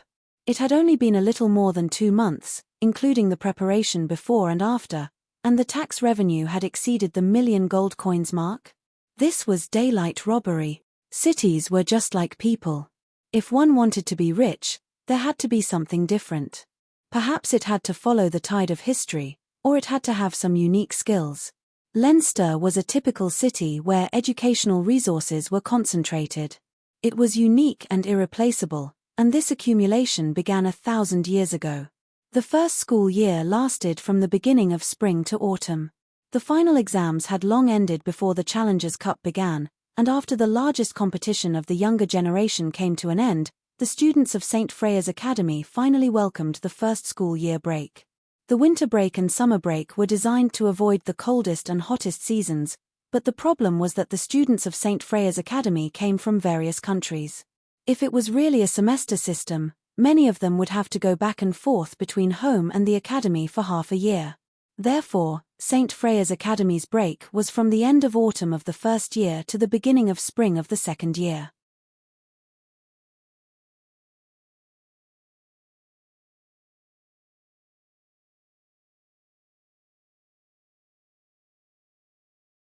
This half a year was more suitable for all the students, and at the beginning of the year, the nobles had to do and participate in many activities, such as leading the people in winter and various New Year's parties.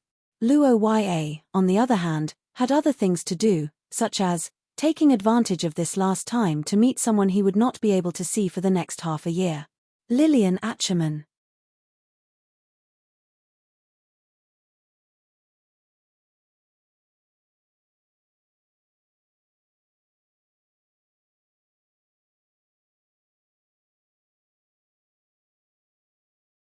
Chapter 407. This year's first year at St. Freya Academy was a happy one to some extent, because most of the students had something to brag about when they returned home. This year at St. Freya Academy was a wonderful time that Paul's previous 10 years combined could not compare to. The young man's strength improved by leaps and bounds during this period. He stood out in the Challengers' Cup, the biggest stage for young people in Ya, and even won the medal of the top 32.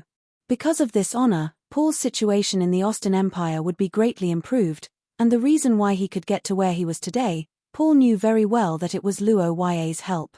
And if this was a direct help, then in terms of indirect help, Luo Ya's influence was even greater.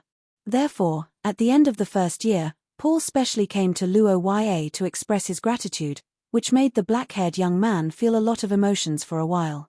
Once upon a time, Paul's existence was a thorn in Luo Ya's heart, which made him feel uneasy when he was young. But after actual contact, Luo Ya found that things were not as bad as he thought. Reality was not a game, and the relationship between people was not determined long ago, but could be changed. What you said is indeed the factor of my help, but in the end, I just provided you with a good environment. Whether it's enthusiastically helping your classmates or taking classes and training seriously every day, it's all your own hard work, so Paul, you can be more confident. I understand, brother Luo Ya. At St. Freya Academy, it was not easy for Luo Ya to contact Lillian, even more so for a meeting without a proper reason, but this was nothing to Paul. Under such a disguise, no one would have thought that Paul's real job was actually a spy agent, the kind that arranged for leaders to meet. I didn't expect senior sister to choose to meet here. Isn't it a little too revealing? Don't worry, I've already asked the Magician Legion to set up a barrier around here. The people outside can't see us. Hey, you miss it very much, right? Don't you think it's very suitable as the place where we met for the first time and the last time before the holidays? Luo Ya nodded as he listened to the girl's words. More than half a year ago, Luo Ya and Lillian had met here for the first time. They had looked at each other from afar and were ready to fight. At that time, Luo Ya was a problematic student in the eyes of Lillian, who was in charge of maintaining order. Luo Ya was always on guard against this genius of the Aikman family. Thinking about the same thing, the two looked at each other and smiled tacitly. The purple-eyed girl looked at the setting sun and lifted her hair by her ears as she sighed. Okay. You have to take care of yourself during this time. There shouldn't be any problems in the Austin Empire, right? This time, Lillian, who was originally the favorite to win the championship, didn't win the Challengers Cup.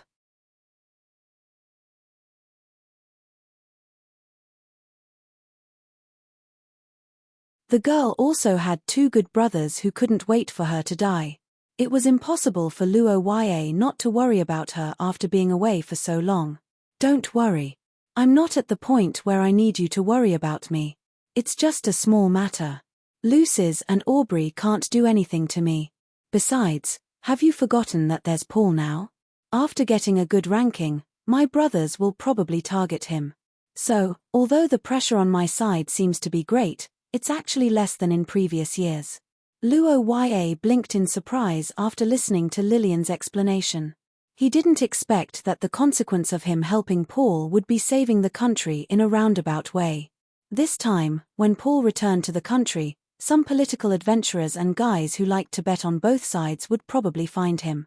In addition, as a male, Paul's danger level in the eyes of his two brothers had risen sharply. He might even become their primary target. With this thought in mind, Luo Ya looked at Lillian and felt a little relieved. Then, he informed the girl about the progress of Estrid's matter. Lillian, who heard that Wilhelmina was willing to move around the knight's country for this matter, breathed a sigh of relief and said that she was willing to help if necessary. For a long time, Lillian had a vague feeling that Emperor Lucas might know that she had the king's blood and had some understanding of the Ackett family. It's okay to investigate this, but senior sister must be careful. Emperor Lucas' ban is very strange. There might be a problem. After exhorting each other for a while, Luo Ya and Lillian reluctantly bid farewell. The young man's final matters in the academy were settled, and the day of his departure was getting closer and closer. After bidding farewell to Lillian, Luo Ya, who had a long journey, first began to prepare to return to his country. But before that, a certain beautiful teacher had something to discuss with Luo Ya. Ari Lisi, who was also a member of the Ackett family, also came along. Long-distance relationships were difficult. Long-distance relationships were even more difficult when one party had not made a clear statement. It couldn't be helped. Ever since he fell out of love when he was a student and plunged into work, Chris had not been in a relationship for close to 20 years. The old 24K purebred single dog, coupled with the fact that he had become more mature as he got older, he was not as bold as he was when he was young. Ari Lisi, I see that you have a good relationship with Luo Ya. How do you usually get close to him? Is that so? Then, is there any strategy to settle this once and for all? Settle this once and for all? It's better to drug him. Hearing the criminal plan that popped out of the girl's mouth, Chris was dumbfounded. However, Ari Lisi was unusually calm, as if she was talking about a trivial matter that was not worth mentioning. No, but most people would be angry about this kind of thing, right?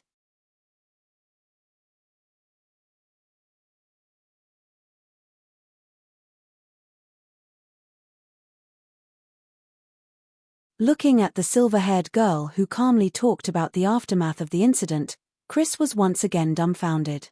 However, he immediately understood that Ari Lisi's experience was not something that she could learn from. After thinking about it, Chris could only look for the more reliable Luo Ya. After the young man and Ari Lisi understood the situation, they also started to think about it. As for father, He has never been too close to women. However, the women who looked for him before had some problems as well, so we can't generalize them. Under the black-haired young man's hurried words of comfort, Chris finally calmed down after hearing the bad news. Ari Lizzie also came up with a plan by the side, and the final conclusion was to inform Chris in advance after receiving the news of Kad's return. First, the two of them would meet, and the rest would depend on Chris himself. After discussing Chris's matter, Luo Ya and Ari Lizzie's return trip was finally settled. On the other side, Wilhelmina and Teresa from the Country of Knights also came to say goodbye. Due to the bloodline connection between the two of them, Wilhelmina and Teresa made a special trip back to the Country of Knights to visit Luo Ya before they left. The two of them didn't have too many deep conversations, and they only wished each other a safe trip. Stuart and Brittany were still here. The war goddess was currently keeping an eye on Gerok. Gerok had been on tenterhooks for a while, but he had suddenly calmed down recently. It was likely that he had found a way to escape. As for Juliana, she was the most troublesome person to deal with. However, because of this incident, the seed of doubt was planted in Luo Ya's heart. Perhaps Ari Lizzie's bloodline was hiding some sort of secret. This possibility was becoming more and more likely, but no matter what, the girl was still the family member that he treasured the most. Akit Domain and Lochit Domain were neighbors, and their routes were similar, so there was no problem for them to travel together. The confluence of the Lochit Domain's guards also increased their safety. However, the atmosphere between the two domains became much more dangerous.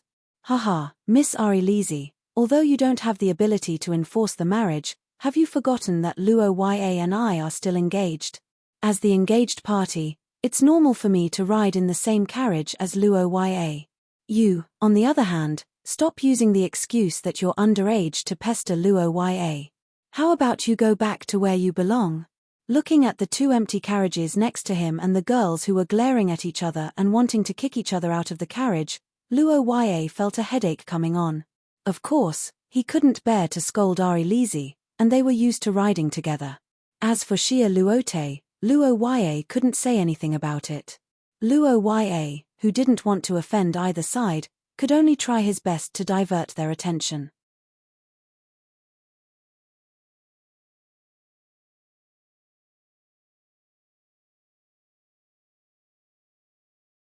At the same time, he was glad that Nuo Arya had gone back in advance. If Her Royal Highness had joined in, the consequences would have been unimaginable. Was she delayed by something? The black-haired boy thought as he looked at the scenery outside the window and fell into deep thought.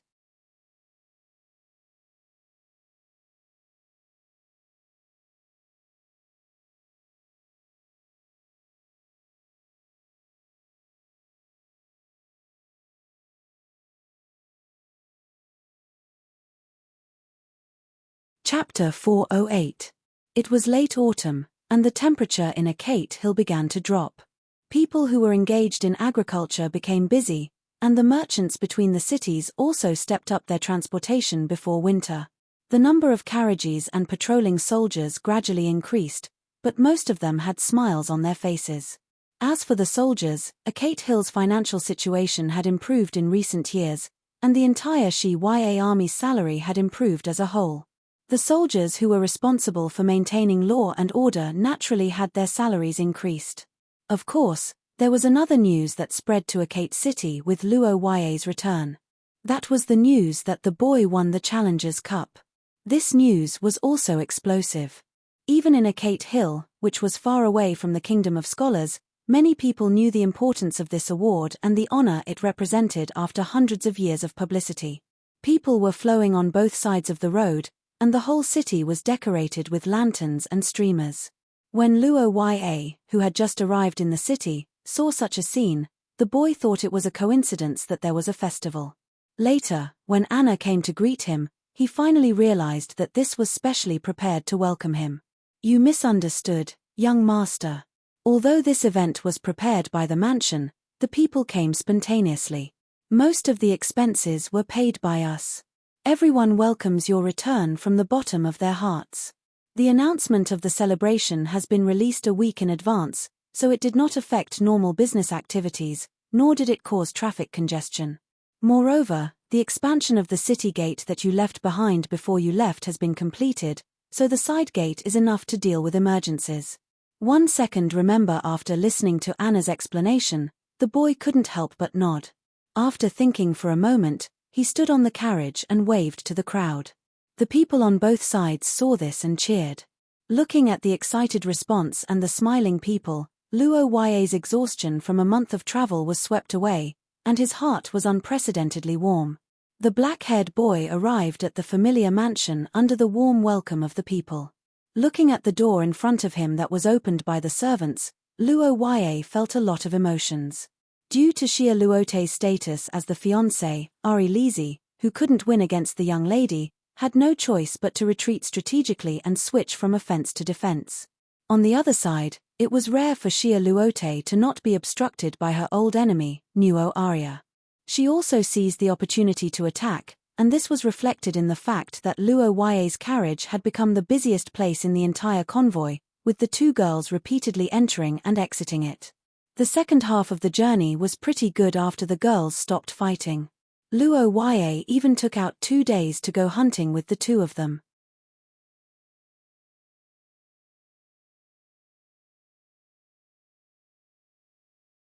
However, the process of hunting made the youth quite speechless. However, when it came to Xia Luote and Ari Lizzie, the hunting became a demonstration of their skills. The reddish-brown-haired girl closed her eyes and threw a gold coin on the map to mark the hunting area. Then, Ari Lizzie released a silver bird to scout the area, and finally, a spell was cast to settle it. Luo Ya wasn't surprised by the girl's achievements, but to the soldiers and guards, the two girls' abilities were quite amazing. After a series of operations, the team was overflowing with joy. Facing the proud girls who came to show off their achievements, Luo Ya could only praise them. Originally, the young lady wanted to accompany Luo Ya all the way to Akate Hill, but Luo Ya unexpectedly sent a letter urging them to hurry up. Both Luo Ya and Xia Luote were a little puzzled, but then the girl seemed to remember something. After comforting Luo Ya, she left in advance. In fact, Luo Ya was the same. When they were a week away from Akate Hill, a messenger in the convoy left in advance to inform Ka Dia. For the two who rarely spent time together, this holiday was a rare opportunity to get together. Life in St. Freya's Academy may be colorful for him. The glory of being the champion of the Challengers' Cup also made him unparalleled in the limelight in Leinster, but these were not important to Luo Ya. Luo Ya liked the smell of paper and ink in the study of Akate Mansion. He liked the afternoon sunset in the bedroom where he grew up. He liked the refreshing tea that Anna brewed for him in the early morning. Perhaps these were not worth mentioning in the eyes of others, but to him, they were a portrayal of his daily life and a peaceful place to belong. Leaning against the back of the chair in the dining room, Luo Ya carefully tasted the black tea in his mouth. Behind him, Anna stood quietly in her maid uniform, telling the young man about the progress of Akate Hill. The silver-haired girl sat quietly by the side and listened. Before Luo Ya knew the details, Ari Lizzie wanted to hear the young man's honest evaluation from the heart. This was also an important reference for the girl to measure her value because Ari Lizzie could not accept that she was useless to her brother.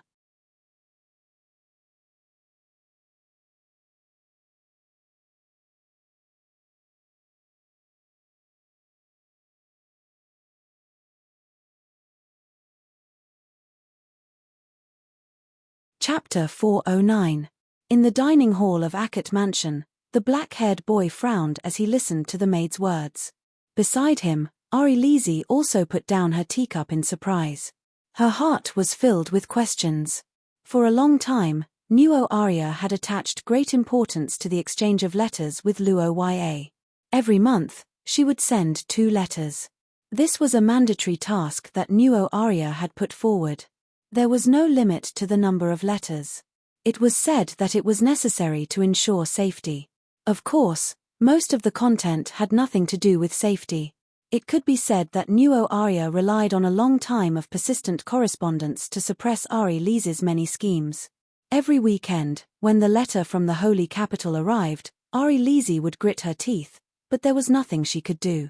Because of this, Nuo Arya attached great importance to letters. Needless to say, Luo Ya's birthday, even if it was an ordinary holiday, they would still write to greet her. This time, the boy had won the Challengers' Cup and returned, bringing glory to the entire Saint Meister Empire. How could Nuo Arya not write a letter to congratulate her? The reason Nuo Arya returned early this time was because of the awakening of her bloodline. Considering the safety issues and the many possible consequences, this matter had not spread. Adhering to the principle of keeping secrets, Luo Ya didn't even tell Ari Lizzie, so the girl didn't know about it. However, Luo Ya, who knew, was very worried. Writing a letter obviously didn't require a lot of energy or physical strength. Nuo Arya couldn't be indifferent after learning that Luo Ya had won the championship. She would write a congratulatory letter no matter what, but under such circumstances, the boy didn't receive a letter. Could it be that something happened to Nuo Arya? Young master, there is indeed no letter from Nuo Arya in the recent period of time, but this is very likely due to the traffic in the holy capital. That's right.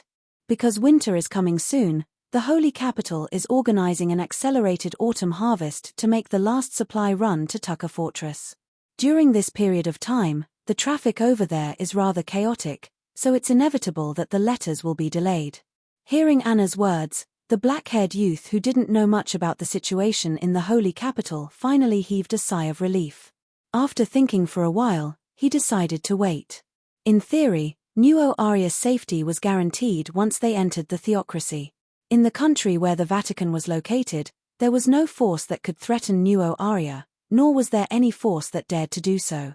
Any cult that dared to do so would have been eradicated 1,000 years ago. Although there was something wrong with Earl Eric's family, Heathcliff and the Acate family were currently in an alliance. Brian wouldn't dare to act rashly, and from the perspective of benefits, attacking Nuo Arya was meaningless.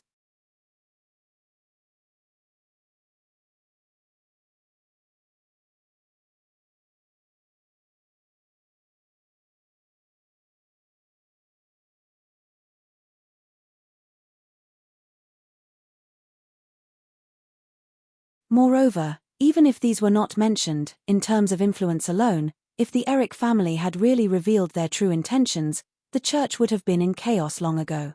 How could it still be so calm? No, it's nothing. Haha, it's itchy. In the current situation where there was a serious lack of information, in theory, there was no need to be overly worried. Luo Ya did have a bad feeling in his heart, but the youth didn't want to affect the atmosphere at home and make Ari Lizzie, who had just returned home, nervous. In the next few days, Luo Ya and Ari Lizzie entered a period of recuperation after a long journey. They didn't go out much. After a series of battles in the Challengers' Cup, the youth had a deeper understanding of his own strength, and he had the idea of advancing to a higher level. On the other hand, Luo Ya also made arrangements for Nuo Arya. The youth didn't passively wait for news. Instead, he ordered the Acate family's intelligence personnel to set off on the first night to investigate the situation in the holy capital. Dia came back.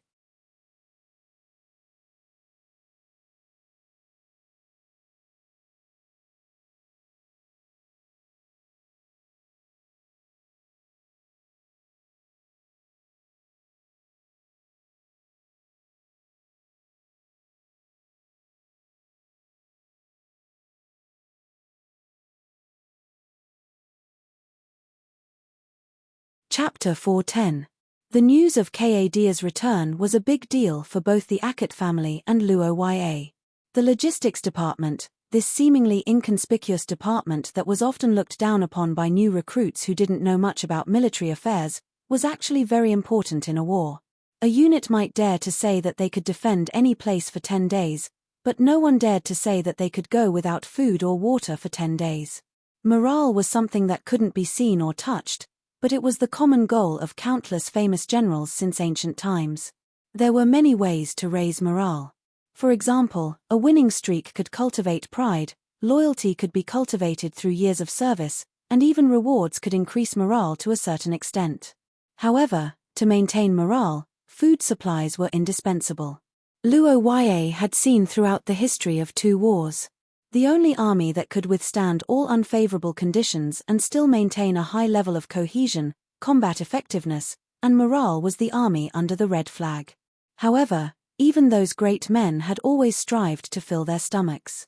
After the news of Ka'Dia's return to Akot City spread, the mansion could be said to be filled with jubilation.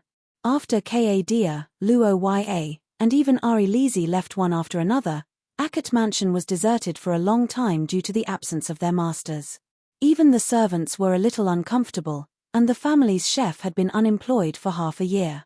Under Anna's leadership, the Akot Mansion underwent a long period of cleaning and decorating. The furniture, armrests, and other items that were prone to defects were repaired. Antique decorations were also moved out of the warehouse and placed in the corridor. A bright red carpet was laid out all the way to the streets. As for Akot City, Luo-Ya ordered a welcoming event to be held. Remember, on the other hand, Ka'Dia didn't return alone. There were thousands of soldiers in Akot City accompanying him.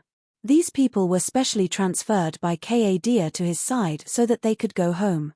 This action won him a lot of prestige, and the families of the soldiers in the city were very excited. As the procession walked through the gate, the crowd was filled with excited shouts. Women were calling their husbands' names, children were waving to their fathers, and more family members were following the procession. In front of the square, Luo-Ya and Ari-Lezi were already waiting for them. Of course, the girl wouldn't say what she was thinking. Luo-Ya had always thought that Ari-Lezi was standing like this because she was his adopted child. When she was young, Luo-Ya even talked to her about it.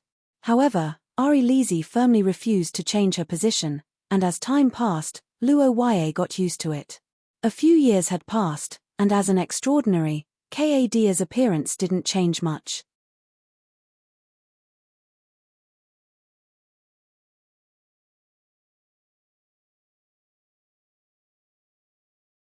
However, probably because of his frequent visits to the battlefield, his aura had become sharper, and the pressure he gave off had also increased. On the other side, Luo-Ya and Ari-Lezi also hurried forward to greet their elder politely. "Father, welcome home." "No, not at all." In front of everyone, Luo-Ya and Ari-Lezi bowed to Ka'Dia in a standard manner, displaying the nobility's image to the extreme, causing the passers-by to exclaim in amazement. Meanwhile, Ka'Dia looked back and forth at the two who cooperated well with each other and smiled.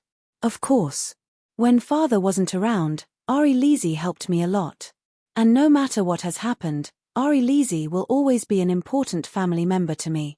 Upon hearing Luo-Ya's words, the silver-haired girl couldn't help but widen her eyes. Although Ari-Lezi knew what Luo-Ya was trying to say, this confession still made her blush and her heart palpitate.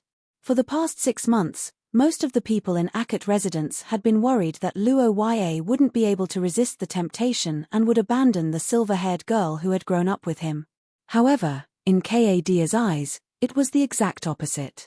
This patriarch of the Akot family, who had led the Akot family for decades, wasn't worried about Luo-Ya. Instead, he was worried about Ari-Lezi. Ari-Lezi could be said to be the most talented person Ka'Dia had ever met in his life. In fact, she even exceeded his understanding. Even Princess Nuo-Arya was slightly inferior to Ari-Lezi. This was because Ari-Lezi was younger, and in terms of appearance, Ari-Lezi was often breathtaking and almost flawless.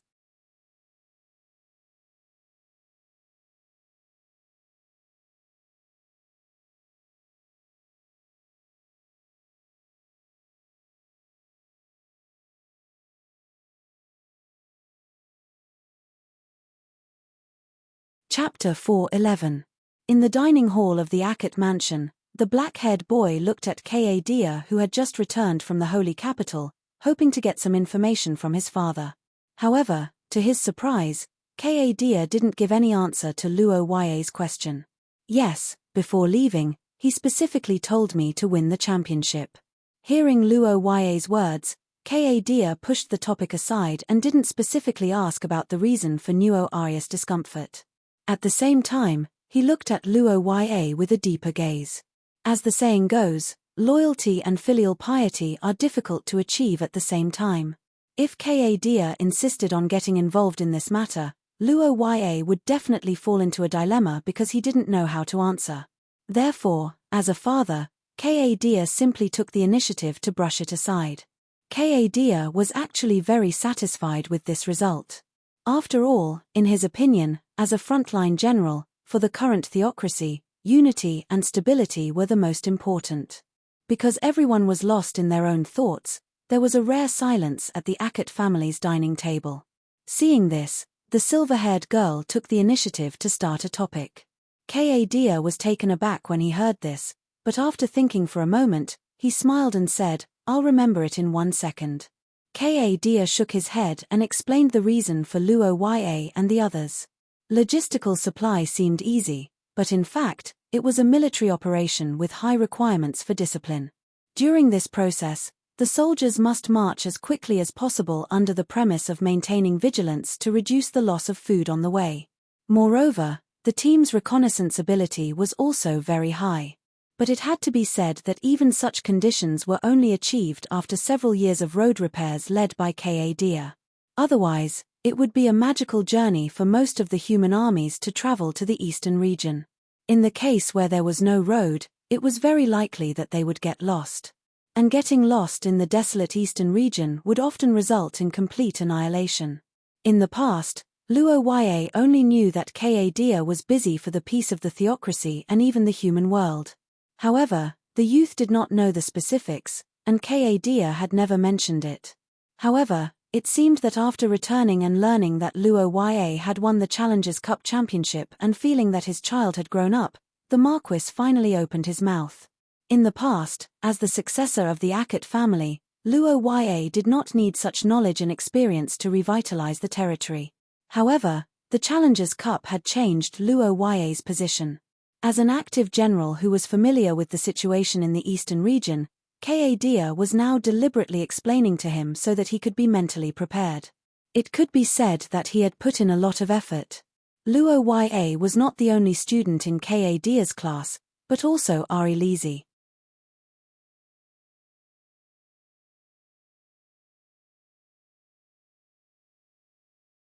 In fact, in Ka's eyes, Ari Lisi was the one with potential who had yet to show her strength.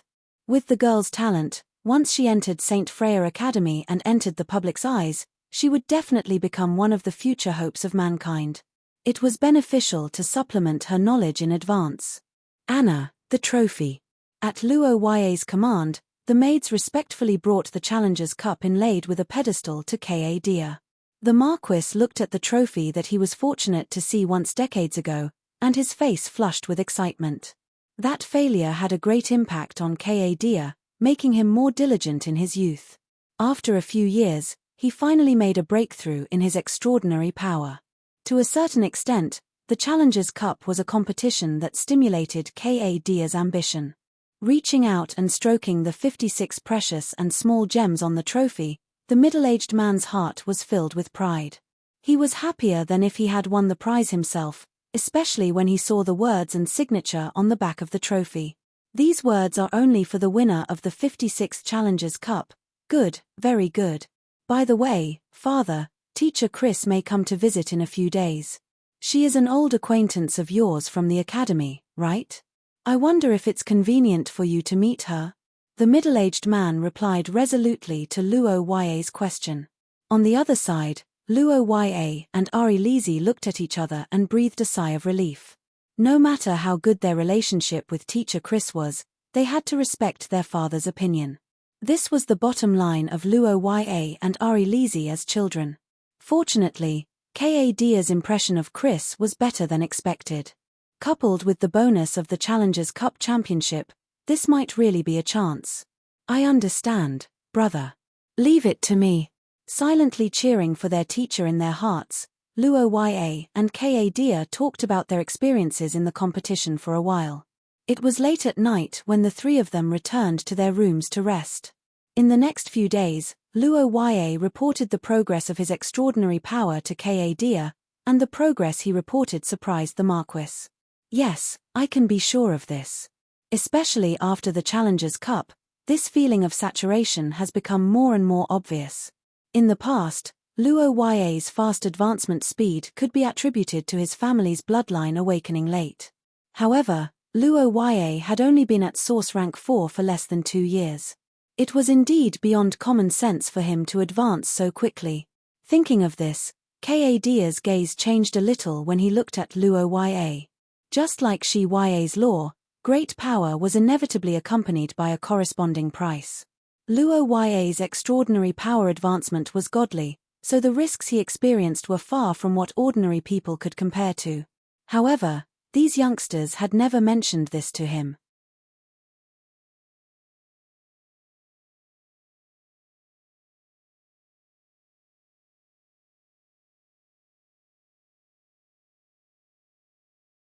If Luo Ya had not understood things on his own when he was young, and if Luo Ya had not overcome many difficulties without guidance, Kaedia might have regretted it for the rest of his life.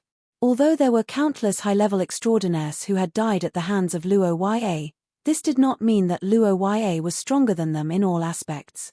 In fact, most of Luo Ya's leapfrogging kills were done in the historical fragments.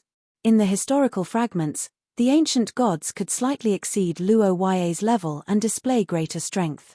Under such circumstances, Luo Ya wanted to find an experienced high-level extraordinaire to guide him, and Kaedia, as a veteran powerhouse of the second level of source rank, was simply the most suitable candidate. Through the explanation, Luo Ya also discovered the gap between himself and Kaedia. While listening to the lecture, Luo Ya also understood Kaedia's strength to a certain extent. If he guessed correctly, Kaedia was probably a considerable expert of the second level of source rank. It was no wonder that he could become the chief of the conjurers. Moreover, according to his father, he had even defeated an expert from the kingdom of knights Count Bastit's family in the exchange competition between the two armies. After a few days of continuous teaching, the youngster found a direction to move forward. He once again entered the library to read, and at the same time, patiently waited for teacher Chris's arrival. However, although the plan was perfect, the changes were a step faster. Before teacher Chris arrived at Akut territory, a convoy full of goods had arrived ahead of time. In the hall of the Akut mansion, servants were carefully carrying all kinds of exquisitely packaged boxes and opening them one by one to verify the items inside. Because the news of Luo Ya's victory was too sudden, the nobles of the theocracy were basically unprepared. However, as a group that had experienced countless events, the nobles also had a way of dealing with such matters. That was, they wrote congratulatory letters first and sent gifts later. As the recipient of the letters, Luo Ya also had his own tasks. On one hand, he had to write a reply letter after receiving the gifts. On the other hand, he had to evaluate the value of the gifts and record them down. On the next birthday, he had to send a gift of equal value or slightly higher than the other parties. Marquis Barfaz's house, a whole intact golden bearskin tapestry, decorative type, worth about 3,500 gold coins.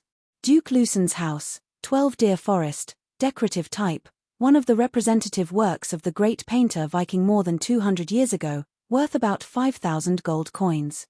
On the sofa, Luo Ya looked at the rare treasures one by one, sipping tea while listening to Anna's explanation.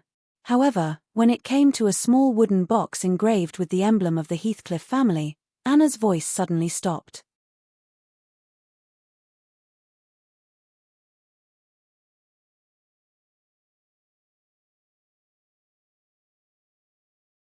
After a moment of silence, Anna came to Luo Ya with the box in her hand. The youngster's heart skipped a beat. He put down the teacup and looked inside. In the center of the mythical painting of the Holy See, a ring engraved with the emblem of the Heathcliff family was lying quietly on a precious red silk cloth. The moment Luo Ya saw the ring, his golden pupils suddenly shrank. The youngster reached out his hand to take the box and carefully looked at it. His face couldn't help but change, and his eyes flashed. Holy See, John wants me to meet him? The youngster frowned and walked towards Kaedia's room.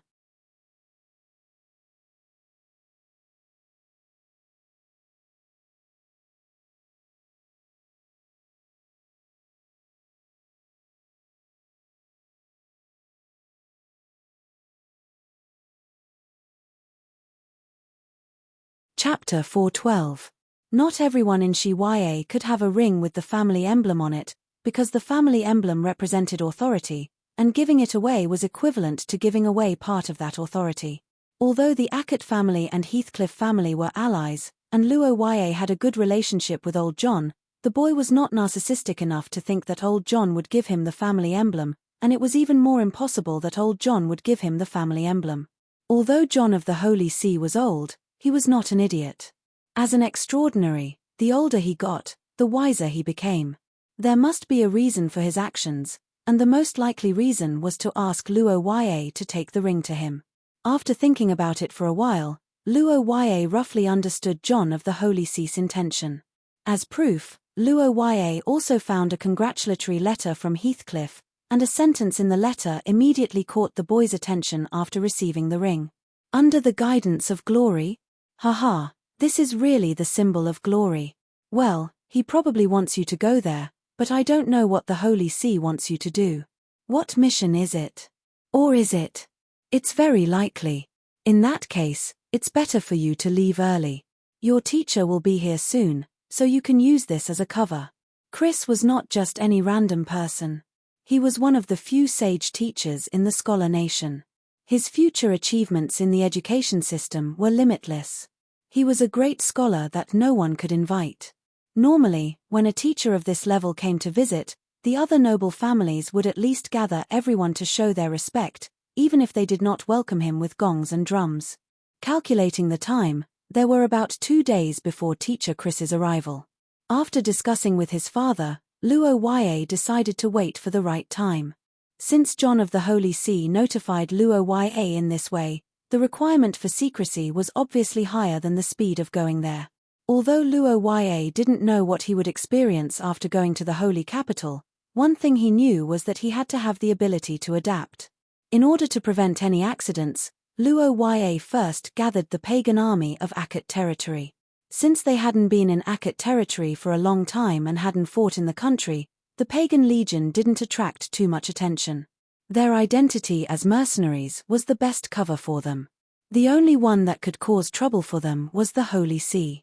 But in St. Maester theocracy, which church would dare to cause trouble for Luo Wye? Under such circumstances, no one with a normal level of intelligence would bother Luo Wye. In fact, when they were in the north, the people of the Holy See had turned a blind eye to the measures taken by the Ackett family. Of course, although no one would cause trouble for them, the concealment of the pagan army wasn't up to standard.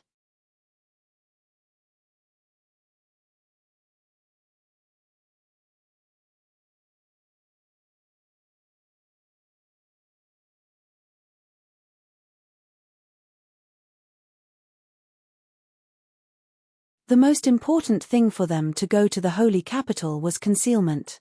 Fortunately, Luo Wye had some ways to deal with this. The Sorophia Chamber of Commerce in St. Maester theocracy was the most important area of the Sorophia family other than Luo Wye's main store. The president of the Sorophia Chamber of Commerce in the holy capital, Alvin, was an old friend of Luo Wye. At that time, Alvin was optimistic about Luo Wye's future influence in the theocracy and provided him with a lot of help. After the marriage between Luo Wye and Xia Luote was announced, President Alvin looked at Luo Wye as if he had seen a treasure. During the holidays, he would think of ways to send gifts to him. During the development of Ackett territory, he also contributed a lot. Every year from late autumn to early winter was the peak period for the various chambers of commerce. A large number of crops needed to be transported to the city to provide for the needs of the people in the city during winter. In order to speed up the circulation and stabilize the prices, several large chambers of commerce had signed an agreement with the theocracy. Under such circumstances, in order to make up for the low sales and transportation costs of the chambers of commerce, the theocracy issued a 2-month pass. The purpose of this pass was to reduce customs duties, reduce customs procedures, and exempt from searches. This was what Luo Wye needed the most right now. After thinking for a while, the black-haired youth sorted out a plan and began to prepare in an orderly manner. Time passed little by little as Luo Wye's preparations were completed. Until Chris's arrival.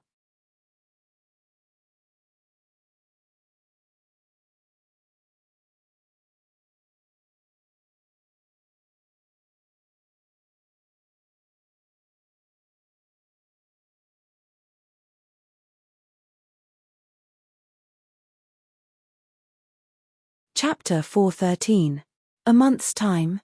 Perhaps it was because Luo Ya's expression was too solemn, or perhaps it was because Arvin himself had confidence in the Holy See, the middle-aged man added after this sentence. Well, I understand. Thank you for your help, President Arvin. The middle-aged businessman responded to Luo Ya's gratitude with a smile.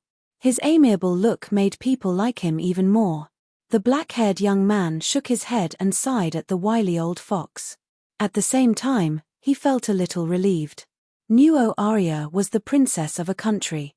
If something happened to her, too many people would be implicated. It was almost impossible to hide it. Since the Sorofia family said that nothing major happened to the Holy See, then the situation with Nuo Arya must still be under control. Luo Ya had the system, so he did not suffer much in the aspect of bloodline. However, many ordinary extraordinaries had to endure great risks and pain to upgrade their bloodline. Being bedridden for a month was already considered good. There was even the risk of failing the upgrade and losing their lives. If it were someone else in this situation, Luo Ya would probably think it was normal to not see him for 3 months, let alone 1 month. After all, compared with the power brought by the golden bloodline, anything was possible. However, everything was different when this person was a blonde angel. With a silent sigh, the black-haired young man entered the Chamber of Commerce to rest under the guidance of President Arvin. At the same time, he quietly waited for the arrival of the knight. With the royal family emblem ring, one could indeed meet John of the Holy See directly. However, if the operation was carried out secretly, it would naturally involve methods and methods. In the Holy City, the entire Holy See and the various departments of the palace had dozens of different organizations. Some of them were well known, while others were obscure. However, if Luo Ya wanted to meet John of the Holy See in secret, there was only one choice. The Inquisition, the headquarters of the judges. Most of the people in it were fierce, but they were also some of the most devout people because they were the warriors on the front line of the battle against the cultists. As part of the church's regular army, the inquisitors faced far more danger than the ordinary army of any country. Ordinary soldiers fought on the battlefield, but to the inquisitors, they lived every moment of their lives on the battlefield. The number of inquisitors who died on the battlefield might not be more than the number of inquisitors who were assassinated silently in their daily lives. This was the consensus of the Inquisition. Every year, there would be new inquisitors who died outside of the battlefield due to carelessness. But even so, there would always be more inquisitors. Luo Ya had a very high respect for these warriors who had silently contributed in the darkness.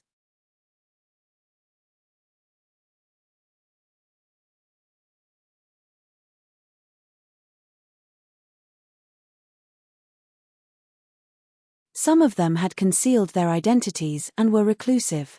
Some of them had sinister and distorted faces because of the vicious curses. However, the nobility of the soul couldn't be limited by the physical body. In Luo Ya's eyes, they were all light.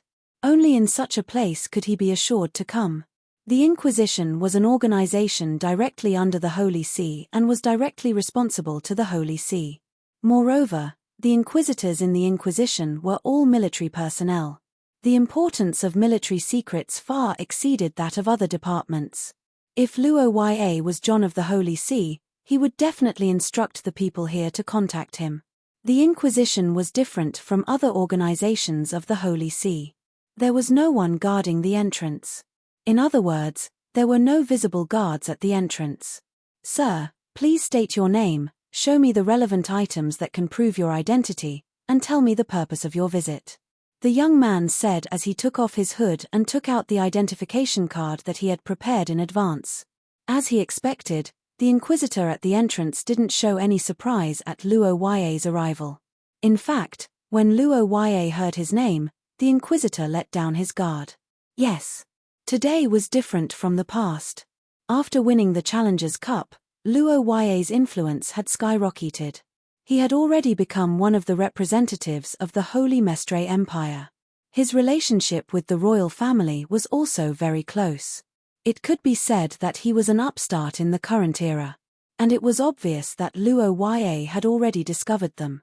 If the young man spoke, Even the inquisitors who were used to seeing storms and waves wouldn't be able to continue monitoring him. As time passed, the feeling of being watched by the young man gradually subsided. Not long after, the guard at the entrance returned and led Luo Ya into the depths of the Inquisition. The two of them passed through rooms and corridors one after the other, finally arriving at a dark room lit only by a lamp. In the depths of the room, a red-haired man calmly looked at Luo Ya with a serious expression. "Thank you for your kindness, Count Hanks. Please forgive me for my sudden visit. I have long heard of your great name, and it is my honor to meet you." As the person in charge of an important position in the Inquisition, although Hanks was one of the most important ministers of the Holy Mestre, he rarely appeared in public. In fact, this young man not only held a position in the Holy Mestre, but he was also a noble in the palace, and his title was a count. In just a short sentence, Luo Ya let the suspicious head of the Inquisition feel the full trust of the royal family of Hezicrete. Hanks, who noticed this, changed his attitude slightly. He stood up and shook hands with Luo Ya. "Yes, sir. Yes, it is a promise brought by a ring. I understand. Then, Lord Luo Ya, please come with me."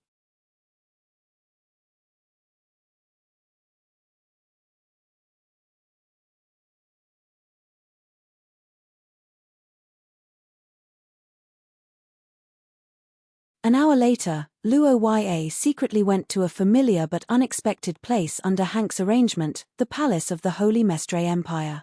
If the meeting was in the headquarters of the Holy Mestre, then Hardadef would be the Holy See, and Luo Ya would be facing a secret official mission.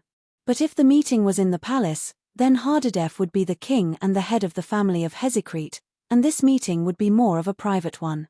The Palace of Saint Lorraine was well maintained this year. Legend said that the building, which had the same color as the feathers of angels, was as holy as ever in the winter night.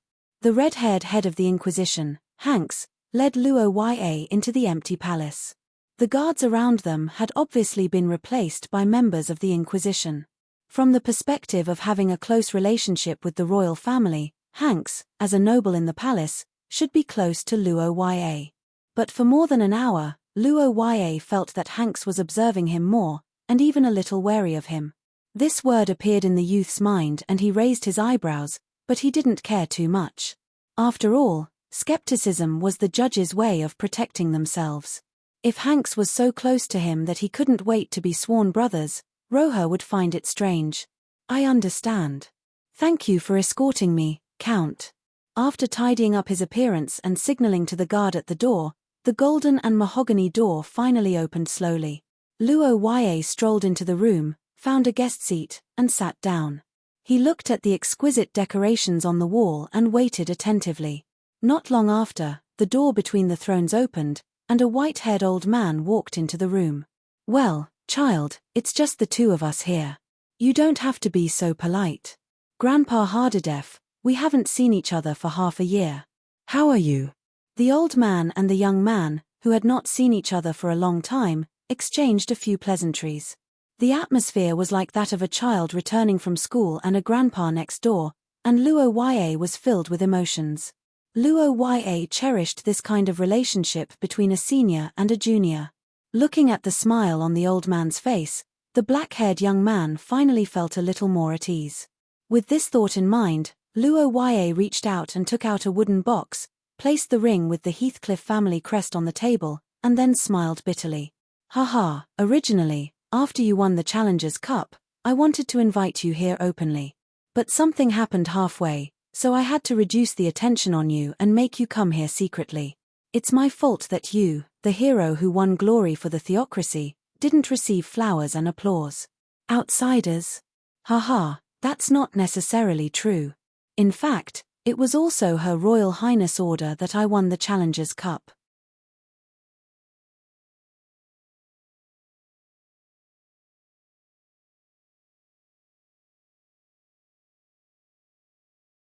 But after returning to the country, I heard that Her Royal Highness hasn't shown up in public for a long time, and I couldn't contact her through letters. Grandpa Hardadef, may I ask what is the new aria? Child, I know your concern. This is the reason why I asked you to come to the holy capital. Counting the days, Nuo Arya hasn't shown up in public for more than a month.